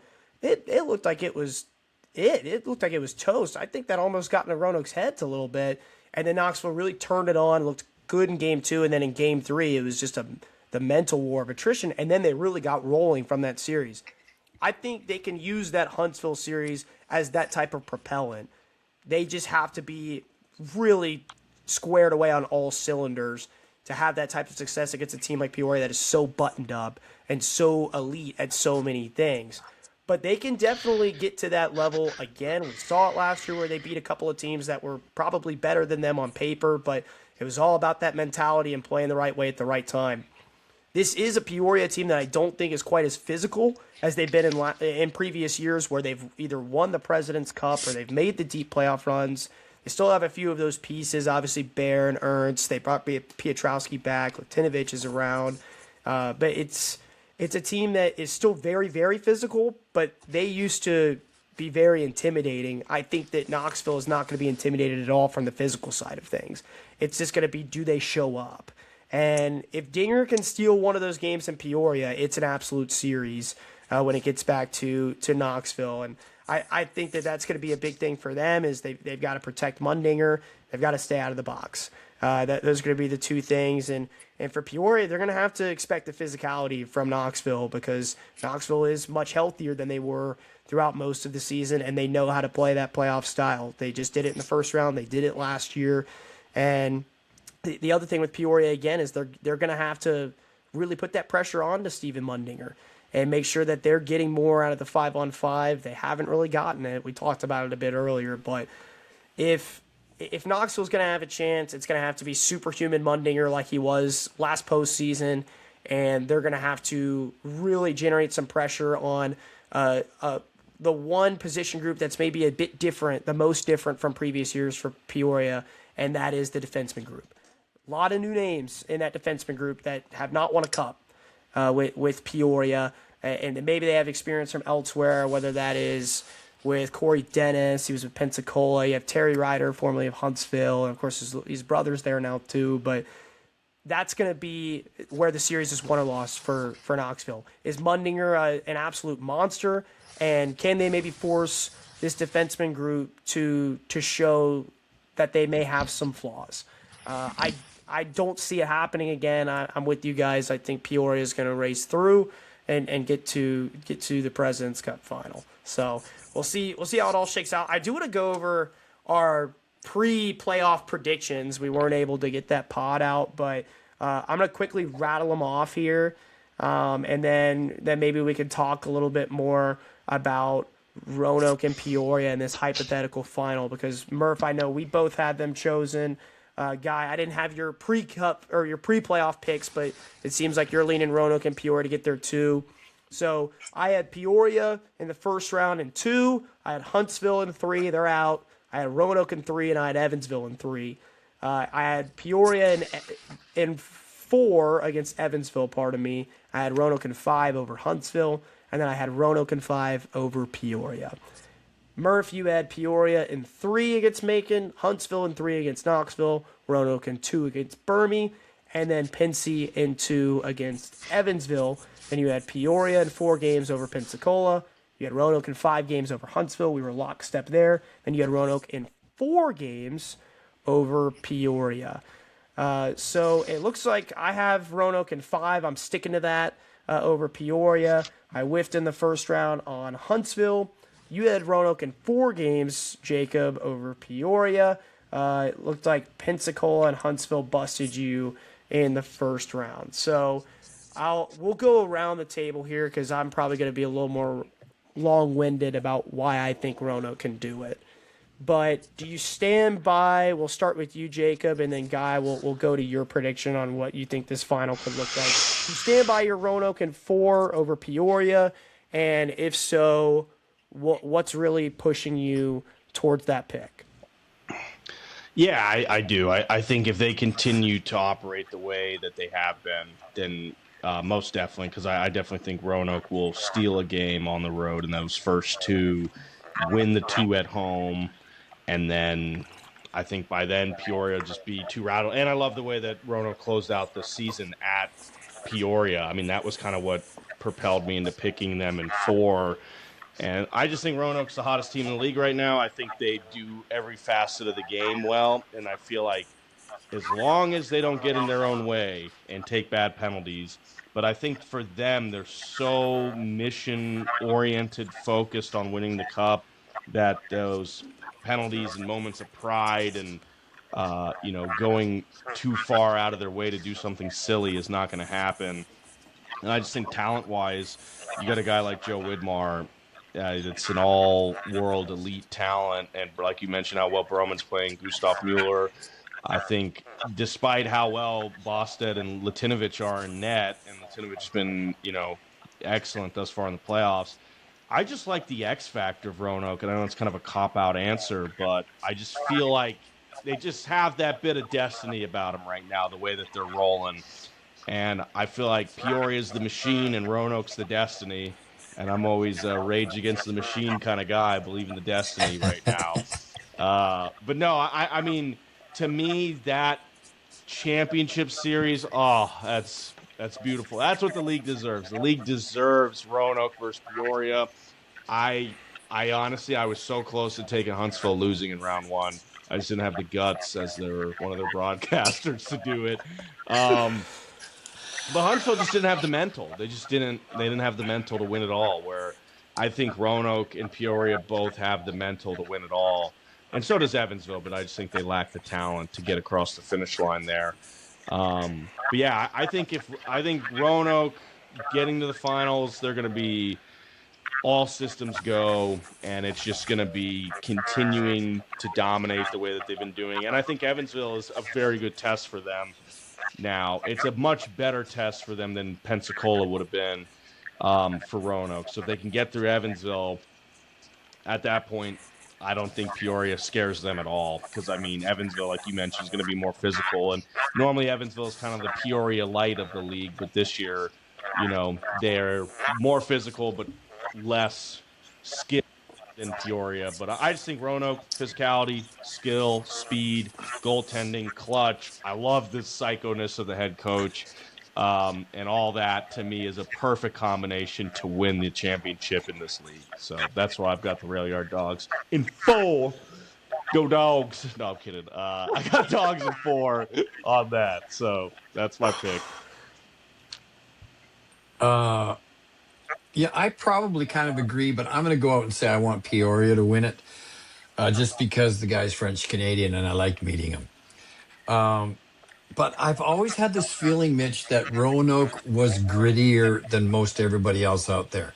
I think that's why this Evansville series really interests me, because that's the other team that I thought was real gritty. I don't know if I always had that impression with Huntsville. There were moments in games when they were like that, very gritty. But, the top 3 teams in the last 10 games of the season were Huntsville, Roanoke, and Evansville. Of course, Huntsville's gone, so that leaves Roanoke and Evansville. And I just think this series is going to be, I think it's going to be really good. I think that first game will be big. If Evansville could win it, then that's why that second game is going to be even bigger. Is how will Roanoke respond? Could Evansville steal 2? But I think my heart tells me Roanoke's going to win this. And then I think Peoria is going to possibly dominate Knoxville. And I'm going to go Peoria at the end. Yeah. Last man standing. Yeah. How many games you got Peoria in? Just for hand up I think Peoria sweeps in their first series. I think they sweep Knoxville, and then in the final with Roanoke, I think it goes the full. I think it goes all 5 games. Yeah. So give me the Dogs in 4. Dogs in 4. The Scoobies in 4. So I think you guys both make great points. I wrote down a good list of kind of there's the dog. That's Daisy. Yeah, there's Daisy. The mascot. Yeah. That's literally the mascot. Rail Yard Dogs. For those of you watching along, but I think there's a few facets to Roanoke this year beyond just the feel and the vibe and the eye test, which I do think that's a big part of it, right? Is how tight-knit the group is, that bit of destiny, that energy that surrounds the team.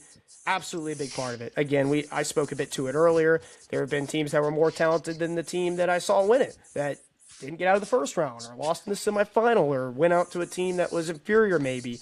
But the first reason for Roanoke, and it's going to be something that Evansville and Peoria also both have, but I think it still matters, is the experience. You have Rodebush, O'Day, Valerian, Marcin Kavics, they all won the cup.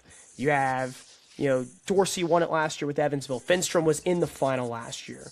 Broman and Martin played in the final before with Roanoke back in 2022. Widmar played in it in 18 with Peoria. So tons of experience there. Brimner also, DeVito on the coaching staff won it. Jeff Jones played in it in 2022 before he retired. So a lot of experience as far as when the most is on the line. What can they bring to the table?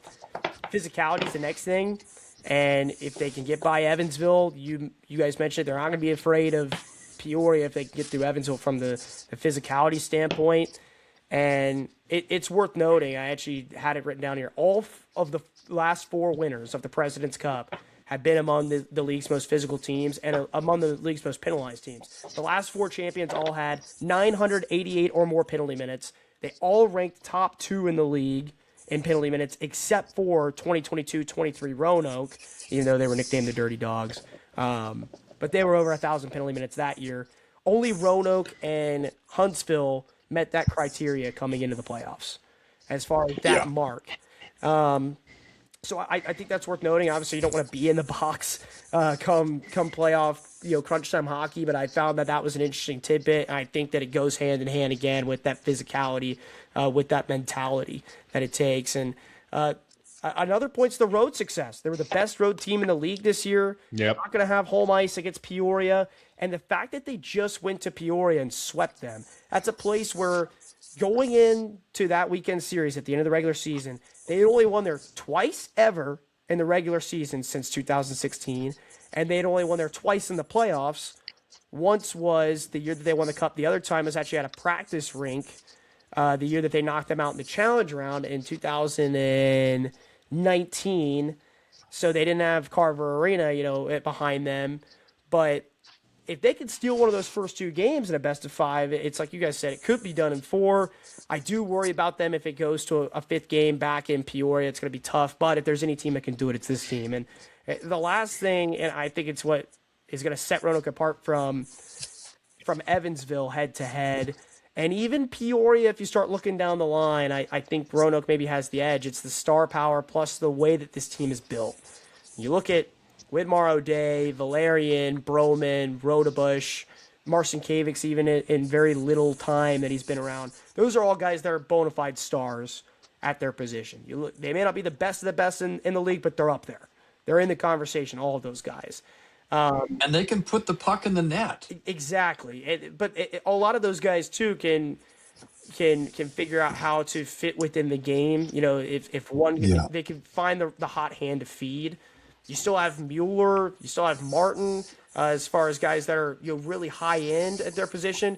And then I think everyone else that is on the ice for Roanoke play their roles so well. I mean, Dorsey and Finstrom, the speed that they bring to Votny too, Wilkins, Riefler, the True Crow kid is fantastic.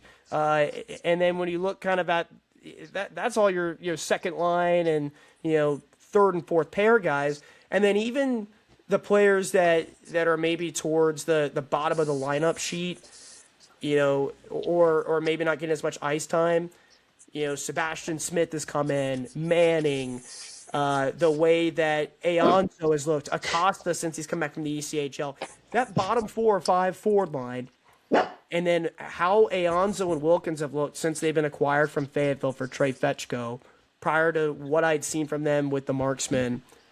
It's really the difference maker, right? Peoria's going to have the stars. They have Bear. They have McChesney. They have Ernst. They have those guys, too, that can match up.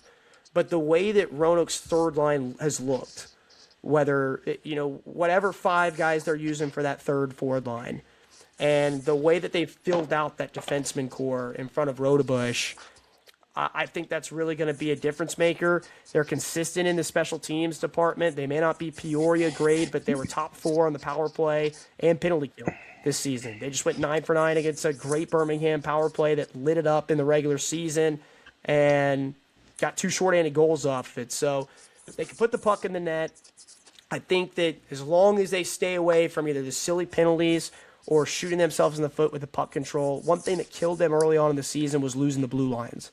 Turning the puck over, right before they would gain entry into the opposing team's zone, or really struggling to get a puck out and having sustained ozone possessions in their own territory. That really bit Roanoke in the heel earlier on in the season. They can stay out of the box and protect the puck in those dangerous areas. I do think that this is a Roanoke team that will win it in 4 or 5. Again, if it gets to 5, though, it's really a toss-up, and you almost have to lean Peoria being at home. So would love to see them do it in 4. Right now, I'm going to stick by my Roanoke in 5.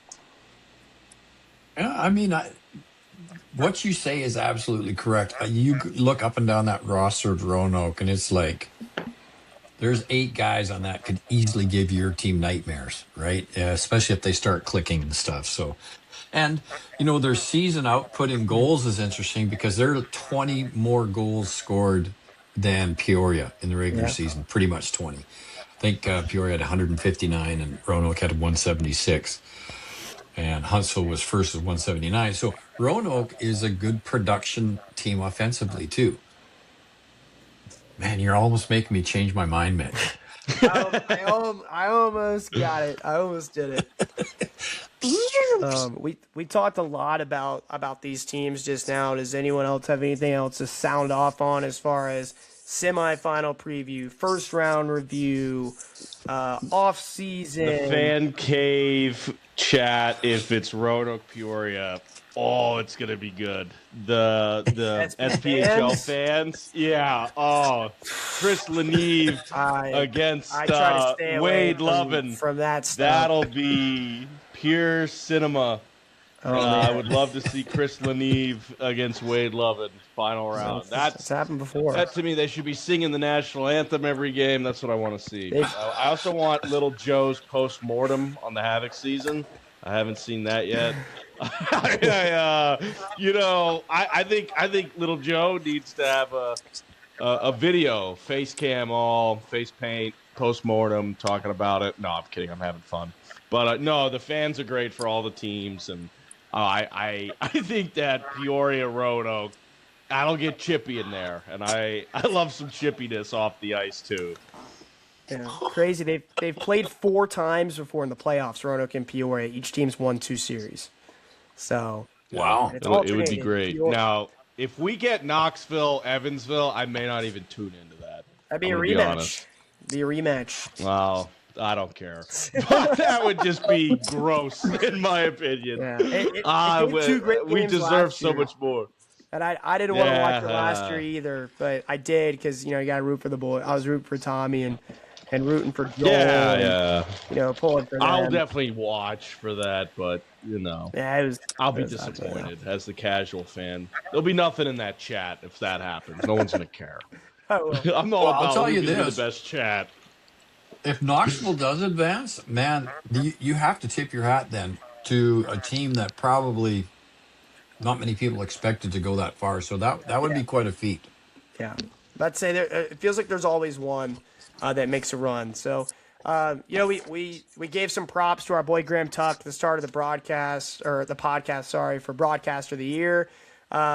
Murph, we had laid down some all SPHL awards predictions a couple weeks ago. Of course, voting's been closed. It's only off the regular season. It's not off the playoffs. So get your hot takes out of here if you think some guy choked in the playoffs or some guy went crazy in the playoffs, so he deserves some more recognition. This is how we saw it at the end of the season. I'm going to rattle through the first and second team here, and then we can kind of discuss maybe where we had some debate or where we thought a guy was right on the cusp. I feel like there's more shouts for guys that missed the second team than there are for guys that missed the first. I thought the first team was pretty chalked outside of maybe one of the defenseman spots. So we had on the first team, we had Joe Widmar from Roanoke, Leaf Matson of Quad City, Alec Bear of Peoria. We had Matt O'Day from Roanoke and Corey Dennis of Peoria. And we had Peoria's Jack Bostad. If you're counting at home, that's 2 Roanoke players and 3 Peoria players on that first team, and we do predict those 2 teams to make the President's Cup final. On the second team, we had Austin Alger, just missing out on that first team from the Huntsville Havoc. We had Travis Broman of Roanoke. We had Kip Ledzianko of Birmingham. Defensively, we had Carson Vance of Knoxville and Cooper Jones of Pensacola. We had Christian Stead from Evansville as the goaltender, and we feel like maybe a couple of guys were right on the cusp there, but just rattling through those top 2 teams, what sticks out to you guys? We'll start with you, Murph, just about the seasons that some of these guys had, or maybe where you would maneuver those guys differently in your selection. And this is not as if you got a ballot for Huntsville, because, of course, you cannot vote for Huntsville guys if you had a Huntsville ballot. I wouldn't be able to vote for a Roanoke guy if I still had the Roanoke ballot. Yeah, I mean, I think it just shows the depth of the league and the talent that, coming into the season with Guy and I not really ever watching much SPHL action, I wasn't aware of how talented the league was, and especially, how all 10 teams have one or two guys. You're like, man, that's pretty, that puts the P in professional there with some of those plays. But, like you mentioned, that first team, I don't think there's any debate on the forwards for sure with Matson, Bear, and Widmar. Maybe McChesney, like you said, the second team, a guy like McChesney, Kastner, do they maybe fit in? Brian Wilson, I think, had a great season, but I think he's 3 or 4 goaltender. I think he just misses that, but I thought he had a fantastic season. If Craig McCabe stays the whole way or Charlie Risk, I don't know. You mentioned I can't vote for Huntsville guys, but I'm still going to rattle them off and give you my 2 cents on that. But no, I mean, I think the list is perfect. I don't have any complaints with it, and I just think that, like you said, it shows the talent on Peoria and Roanoke, and there's a reason why they're as deep as they are in the season and why we have them going on to the finals. But I mean, the league as a whole, I think, extremely talented, way more talented than I ever could have imagined. So, yeah, I talked to the general manager of the Havoc. Just happened to walk into the rink one day when I was at practice, and I said, "Hey, Glenn, let me ask you some questions." And that was one of the things he talked about. He said, "I don't know that I've seen the league this close like it has been." He said, "I don't know when. Like in the last 5 games, there was 5 teams that could have moved up 4 or 5 places depending on who won and who lost." So, the equity was very, very strong this year, which makes me kind of second guess sometimes that we're talking about the playoffs. I said, what if Knoxville does go in and surprise, Peoria? It could happen. I don't think it will, but I just think the whole league played very, very competitively right up until the very end. Shoot, I think we went from number 6 to number 2 overall in those last 5 games. So it's pretty wild how equal it was and how competitive. Yeah, tons of parity. I think that's a great way to look at it with how the individual awards pan out. It's just like how the standings were, and that was such a crazy ride to the finish line, especially when you look back through 2 through 5. And of course, you had kind of that blitz too from 7 to 9, how that was going to shake out. Even Fayetteville up until maybe the second to last week of the year, they were still kind of hanging around if they could have just pulled it together for 2 weekends or 3 weekends. So as tight of a league as I can remember it from a team perspective, also with the individual stuff. Murph had mentioned, as far as McChesney or Brian Wilson, I think they were both right there. It's pretty wild to think of Bostet being the best regular season goaltender, and by the numbers, it wasn't close. Even if Stead and Wilson kind of were rode a little bit more and were maybe more essential to their team's success. But we've seen that in the past. I mean, Rodebush has been maybe 4th in goals against, but he leads the league in minutes and wins and doesn't make one of these teams. And I think Stead just gets the nod barely over Wilson just because of the support he has in front of him. I think he had a bit a stronger team. Drake Glover, I mean, this guy doesn't come until December. He ends up, I think, second leading goal scorer. If he plays the whole year, he may have hit 40 goals, which is just bonkers. Yeah. He's a former All-SP first-team guy. The year that he made first team, they won the Coffee Trophy, and Carson Rose's line mate was the MVP. Ryan Leith, I think if he wasn't on the last-place team, would be getting a lot more shouts for the defenseman group. Devin Sanders also very good. Yeah, Sanders was Quad incredible. City. Yeah, I think it's tough to pick. It feels like you almost have to pick one between him and Matson, and they both were great for a team that just couldn't quite get across the line at the end. But I thought for the Dennis pick, that might be the one that's the most surprising to people. But if you watch how he plays, you see how important he is to Peoria. And I always hate when people fill out their ballots purely based on the points. I mean, production's a part of it, but for defensemen, there's guys that are truly offensive defensemen but don't bring as much of an upside defensively. I think that was kind of what our thought process was with Dennis and pushing him above maybe Vance, who, of course, was up there among the leaders for points. Vance kind of slides to second. with Cooper Jones, who I think was super underrated for Pensacola, kind of their talisman from the back end all year.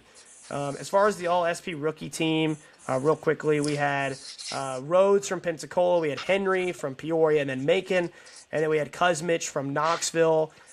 Pretty interesting as far as Henry missing some time with an injury and then changing teams. Kuzmich was in the ECHL for a while, still ended up with almost, I think, 25 or so goals on the season. I don't have the exact number with me. Kevin Weaver-Vitale from Huntsville, thought he was really underrated for them as well, especially when Risk was gone for a little bit. McCabe had been called up, and it felt like he was a really stabilizing piece for that defenseman group through the middle parts of the year. Yeah, you wouldn't have known he was a rookie the way he played. He was solid. Yeah. Yeah, I thought he showed really nice and at times, very critical times, poise, maturity on the ice back there. Yeah. I had him and Gaudette of Pensacola were the defensemen that Murph and I had talked about. And then DiMatteo, even though he didn't finish the season with Pensacola, we had him. He was, I think, the only qualified goaltender. Gabe Rosick, I think, deserves a shout. I thought that he had a really strong second half. He ends up beating out Brody Clays for the backup job in Roanoke. I think they went 8-3 at one point under him. I don't know what his season record ended up as for Roanoke. But he looked really strong, kind of the goalie of the future, maybe beyond Austin Rodebush there for the Rail Yard Dogs. And then a couple other guys that came to mind. Defensively, Toporowski of Quad City, Fenton of Peoria were the two that were right there in the hunt for me. And then the Fetchko brothers, especially, trading teams, what they were still able to get done. And then Matt Wood for Birmingham was another name. Oh, yeah, he was great, yeah. Yeah, he was. But I don't know if you guys want to sound off any more on the rookies before we get into individual awards, but what did you guys think of that crop of young talent? I mean, I agree with them. I don't know a lot of the details on some of the others, and I can't pick Ethan Lindsay, but yeah, Wood, he just kind of gave us fits when we played them too. Like, I liked that guy. I don't have any problem with those rookies. Yeah. Yeah, I wasn't aware, I'm just looking at the list here, that Tim Manning was a rookie. Yes. Yeah, he was. I think his production would probably hold him off that list, but if you watch him and the fact that he already had a letter throughout. Chirino, I thought, played really well this year. Sorry, just kind of looking at the list here. No, you're good. Shane Murphy, I thought, had a good season. Yeah, he did. A lot of good Sam Rhodes, though, undoubted, best rookie in the league. Kyler Head was pretty good.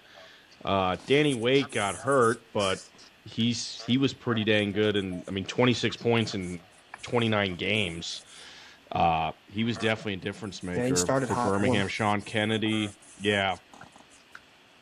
Brody Giroux, wasn't aware he was a rookie during the season. He had some good poise about him. Connor May played pretty big for Macon as well. But no, these are just, I'm just kind of rattling names off, looking at the list of rookies. What a talented rookie class, though, this season. The league was blessed with a plethora of talent for sure. Hey, Jacob, that Rhodes lists 5'9" at $165. Yeah. Wet. Not a big. Yeah. Sopping wet. He's not Heck of a shot, though. Sniper. While we're talking about Rhodes, I do think that's maybe the closest argument of the individual awards is Rookie of the Year, and I think it's more because if Henry hadn't had the break with his injury, with his concussions, what he did during that Peoria win streak, he was scoring every night for them, and it was incredible to see what he could do. It was stunning to see them let him go. And then, at the end of the year, those last couple of weeks where Macon's making a push, he really stepped up for them and 6 gave them goals in 8 games or so. They needed that in that top 6. They needed that kind of sniper ability. That was something that was lacking for them, where I felt like the bottom end of their roster was capable enough of competing in the playoffs, but they didn't have those guys at the top, and he was a huge difference maker for them. So I kind of view them as a toss-up, but I did have Rhodes as the Rookie of the Year, but I thought that was the closest one. Would either of you guys take Henry or someone else over Sam Rhodes from Pensy, or is Rhodes who you guys were most impressed with as well? Yeah, I would take Rhodes. I mean, I love the way he played this season, but I mean, an interesting point I would note if I was starting a team for next season, I would pick Henry over Rhodes, but for the data in this season, I would pick Rhodes for his resume this year. But, pound for pound, better player. I think Henry's slight edge, but as far as who deserves it this season for their body of work in the regular season, Sam Rhodes. Yeah.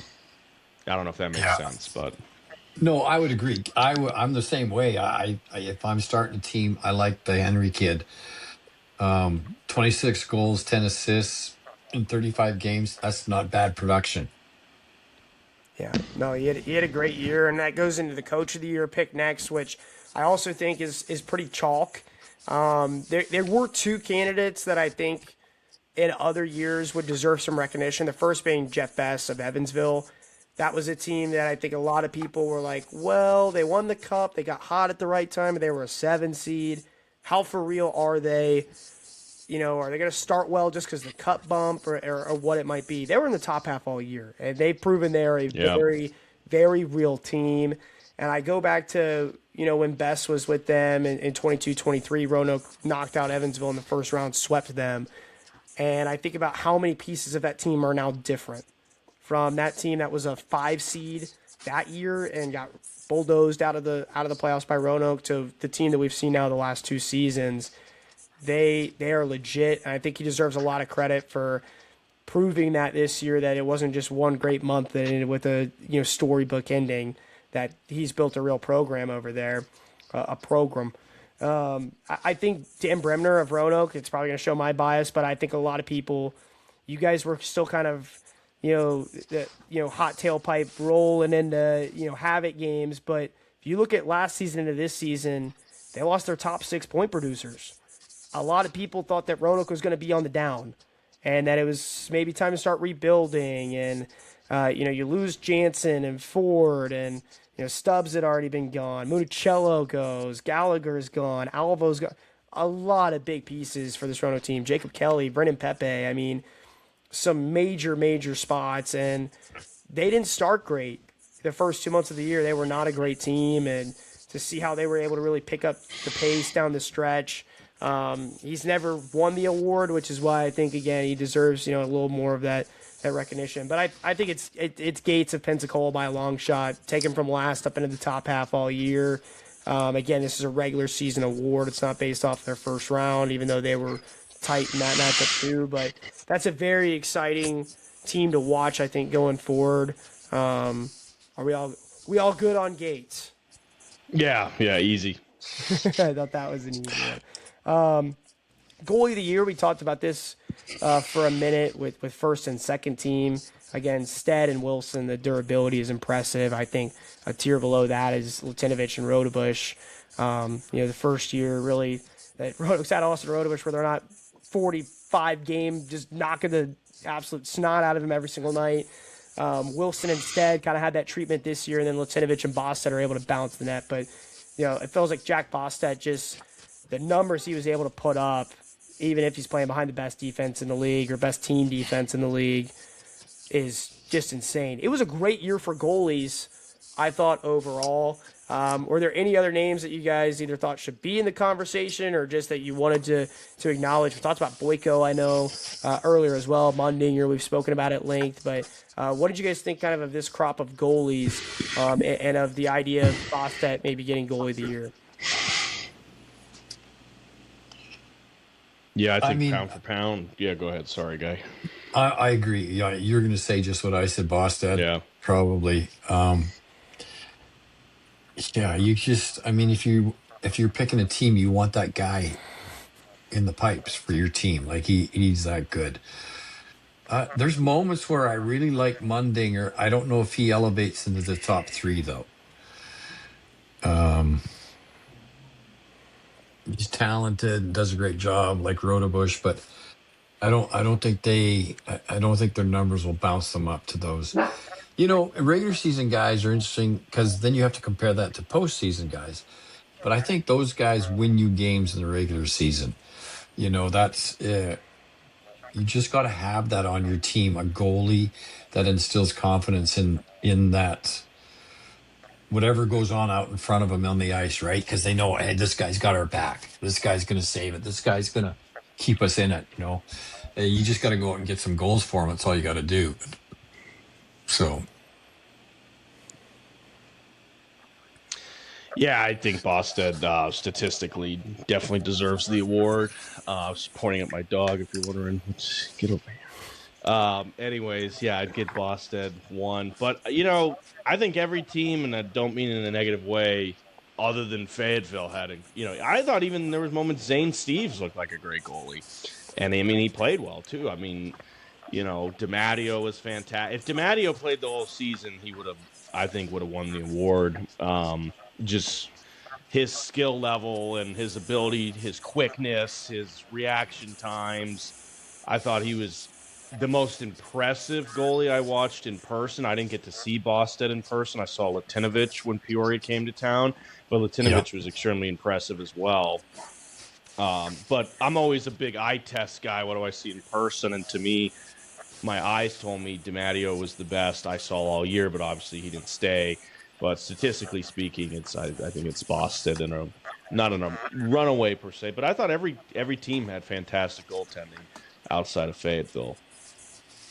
Yeah, which is disappointing for them, having made them move for Colby Muse, reigning goaltender of the year, and then they got Ryan Kinney back, who's one of the best goaltenders in franchise history. It's kind of wild for them that it ended up panning out that way. Down to the last two awards here, Defenseman of the Year. I was pretty adamant on this one, but I don't really think there's much of an argument. I'm curious here what you guys think. Matt O'Day of Roanoke, he was his first year as the team captain. He missed, I think, either 9 or 10 games, but he still led the entire league in points for defensemen. He's up there in the conversation for plus-minus, which could be a misleading stat. But, again, I think when you consider all the games that he missed, kind of middle part of the year, he's playing through some pretty crazy things that he's been battling through all the year. That, of course, we don't want to pull back the veil on it yet while he's still playing. But the fact that he was still able to lead the pace from a production standpoint, play as much as he was. In January when Roanoke had a lot of their defensemen out or called up, there was 3-4 SPHL level defensemen, and Matt O'Day was playing 35 minutes a night. And it was just really impressive to see him kind of grind through it from that perspective.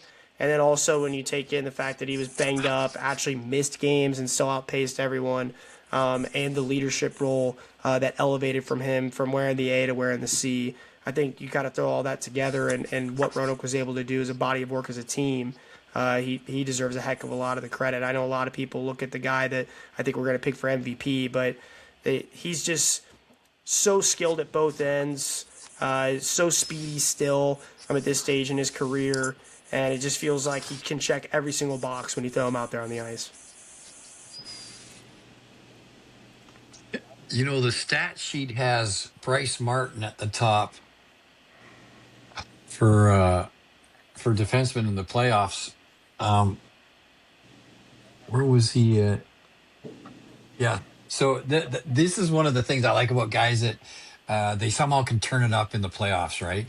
But I have no problem with Matt O'Day. I watched him play when they came. I was impressed with the guy, and he's shoot 9 goals, 28 assists. He's good production. And like you said, Mitch, when in January, when a lot of those guys were injured or called up and stuff, that was yeoman's work, logging 35 minutes a game. That's a full night right there. I did like Carson Vance a little bit. Yeah, he's very solid. He just played well against us. Yeah, I hate the guy because he beat us, but I was impressed with him on the ice. And there's 5 goals, 30 assists. But he always seemed very calm to me back there. Like, it was kind of, I sort of said that of the whole Knoxville team in this series against us. They just didn't panic. They just didn't seem to be threatened by what we could throw at them. And that's what Carson Vance reminded me of. He just was very capable, very steady, sort of an unflappable guy that you would like to have, in your defensive end there.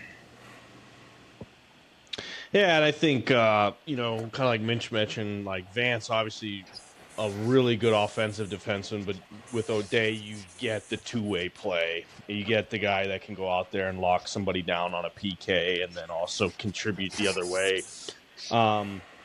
Something that really impressed me too about O'Day was like just his speed and his ability to carry the puck and lead a rush down the wing and then back check 150 feet from the blue line back to his own end and make a play. The physicality, the leadership.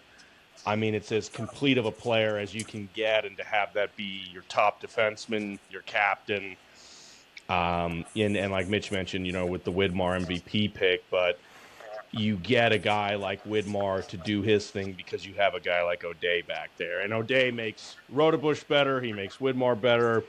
And every shift out there, he's a difference maker. There's a lot of defensemen that you kind of put them out there and you just pray they don't get a minus on that shift, where O'Day's a difference maker every shift. And I think he's got the Carson Vance offensive ability plus the shutdown defensive ability. And I think there's something to be said about being, the captain, the leader of your team. And on a Roanoke team that is as energized and emotional as any team, the captain is ever so important for them. And to me, I think, he's the clear choice for that award. Yeah, I think you make a great point about Vance too, because I remember him with Birmingham or Fayetteville, where he's gone through a couple teams before he ended up in Knoxville. And I talked with Joel earlier this year on the Knoxville podcast about how impressed I was with how he elevated his game late last year and became really the quarterback of that power play group for Knoxville, and just a great distributor on their breakout when they made that run. And then this year you kind of see the production come along with it throughout the whole season. Definitely think he's a great pick. I think it's a good thing to point out too with O'Day. In the past, they've used him as like a Swiss Army knife. He's primarily a defenseman. They moved him to defenseman as soon as he got to Roanoke from Fayetteville back before COVID. But in past years, there's been a month stretch where he's up at left wing or he's playing center. He literally has played every position with goalie. This year, he was strictly a defenseman all season long, which I think is worth pointing out as far as where his numbers came from and how impressive it was. Joe Widmar is the MVP. It's not always about the points, but he played every single game. Another guy that when Roanoke was kind of in the thick of it in the middle part of the season and banged up or call-ups, just they abused him. He was out forever. He was top PK, every top other power shift, play. yeah. They were double shifting him. He was playing almost a full 2 minute. I mean, it was kind of like McDavid playoff treatment in an elimination game where they are just sending him.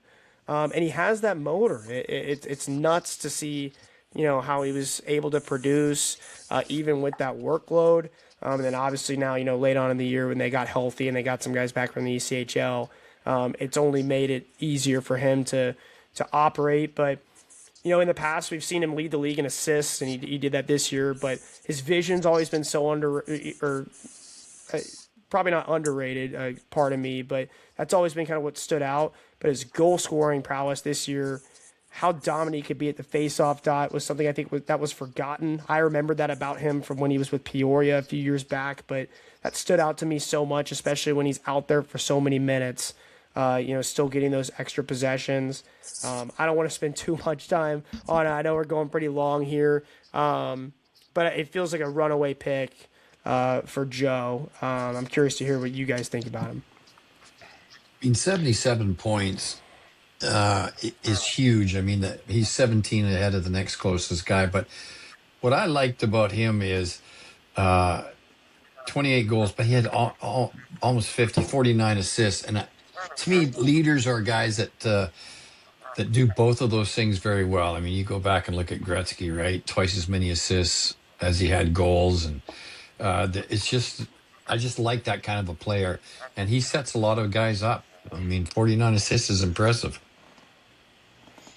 Yeah, I mean, back to my little eye test that I love to do, he was by far the most impressive player I saw. I mean, I think Leif Matson scored the prettiest goals I saw in person all year, but Widmar, it's like hero ball sometimes with him in some of those games for Roanoke, where it's like, can you do this? Can you do that? Can you do this? Can you do that? Oh, and by the way, go down the ice and score a goal. And he's like, all right, yeah, sure. And did it. I mean, he was the man for the team for a good stretch of time when they had the roster in flux and kind of held it all together and brought the continuity. And you knew, hey, like, we got Widmar tonight, we're in this game. And that, to me, is what the definition of the most valuable player is. I don't think anybody compares. The goal scoring, the stick handling, the physicality. I love him scoring against Pensacola and banging on the boards and, taunting a little bit. And, he had a swagger about him. Like, he carried himself the way an MVP needs to carry themselves. And I love guys that have that extra grit, that extra want, that dog in them per se. And I mean, Widmar had everything that you want out of a top hockey player, he had. And he had all the skill in the world to back it up. To me, by far, the most impressive player, and not in a dumb way or to take a shot, but that's what I expected Kessner to be, and Widmar was that. And nothing against Kessner. He had a great season, but just kind of his pedigree, I kind of expected, especially when Kessner got elevated to center. We started him on the wing, and I'm going on a tangent here, but it's also 11:45 at night. I haven't had dinner, and I've been on a layover and all, I'm jet lagged still from my trip. But anyways, 35 seconds left in the game. You're shorthanded. He's played 22 minutes already, and they send Widmar out to go win the draw. What does he do? He wins the faceoff. Go score on a penalty shot. Go kill a penalty. Go tie the game with a beautiful backdoor assist to Broman. Every moment they needed him, he showed up, and I don't think there's a question about it, and by far, to me, the most impressive player of the season. Mitch, if you take all the penalty minutes for the first three guys, Widmar, Matson, and Bear, and you add them together, there's still 45 minutes below Travis Broman. Yeah, Travis, what's funny is if you look back through, it's a lot of 10s, and it's not from, game misconducts or majors for like a hit. Mm-hmm. It's Travis will speak his mind, man. He's a Virginia boy. He's just letting him know what's up, and love that guy. He's a great guy, and as far as Joe, I'm spot on with you guys. Seeing him last year, he took some call ups, and then he came back late in the year, and he gets banged up right before the playoffs, and Roanoke was without him, and that really hurt them when they get bounced in the first round. But him staying through this entire season, and what I got to see up through February, and then the couple times I've been around them in the last couple months, he's so much more at peace and at home. And I don't think it has anything to do with the the makeup of last year's team or him particularly, but having that little introduction last year where he started the year kind of with Roanoke, like right after training camp. It was like November. He was here for a hot minute. Then he's called up for like 2 or 3 months. And then when he came back, he was supposed to be here for the stretch run. I think he was just a lot more at peace and a lot able to lock in a lot more when he knew, hey, I'm not going to be taking the call-ups this year. I'm all about being here and making this team go. And I think you got to see his potential in full swing with that. Where he could, not only take over and dominate games, but just night in and night out, he's going to be someone that you're going to have to account for and can lead either by example on the score sheet or just from the effort level because, they're playing him so much because they have that much trust in him.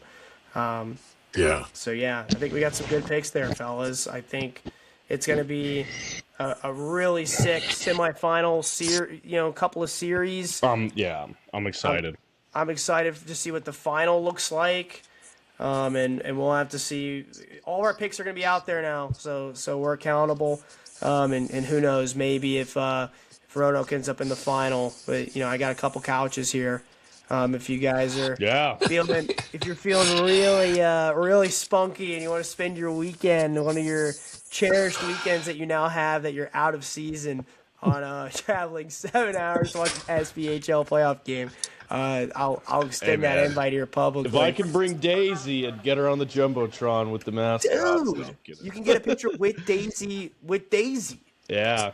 No, those are creepy mascots. Not a fan. Either way, though, I still have them winning. And, great job tonight with hosting, Mitch. And appreciate everything you do to make this podcast go so fluid and seamlessly. And appreciate all your hard work. Dittos. So thank you so much. Thanks, buddy. Yeah, no, thank you guys for hopping on. Murph, I know you're trying to get your body clock back right, Guy.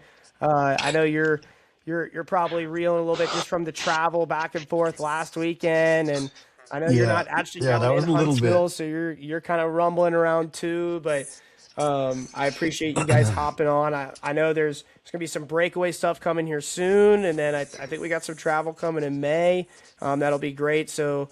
For those of you that are listening, tuning in, just make sure you keep an eye out on all the Slapstick platforms, and we'll make sure that we keep you up to date, that we'll keep you locked in for whatever's coming. So hopefully here in the next week or two, we'll hop back on, get some more of the guys that want to jump on the pod, and we can talk a little National Hockey League. Imagine that. Yeah, there you go. I think they also do a postseason. It's not quite as important as the President's Cup playoffs, but they call theirs like Stanley or something. And it's all right. Looks pretty cool.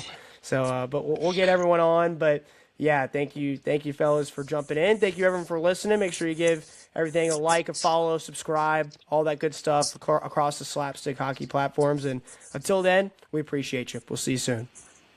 All right. See you Awesome. guys. Heck yeah. See All ya. right. I stopped the recording there, fellas.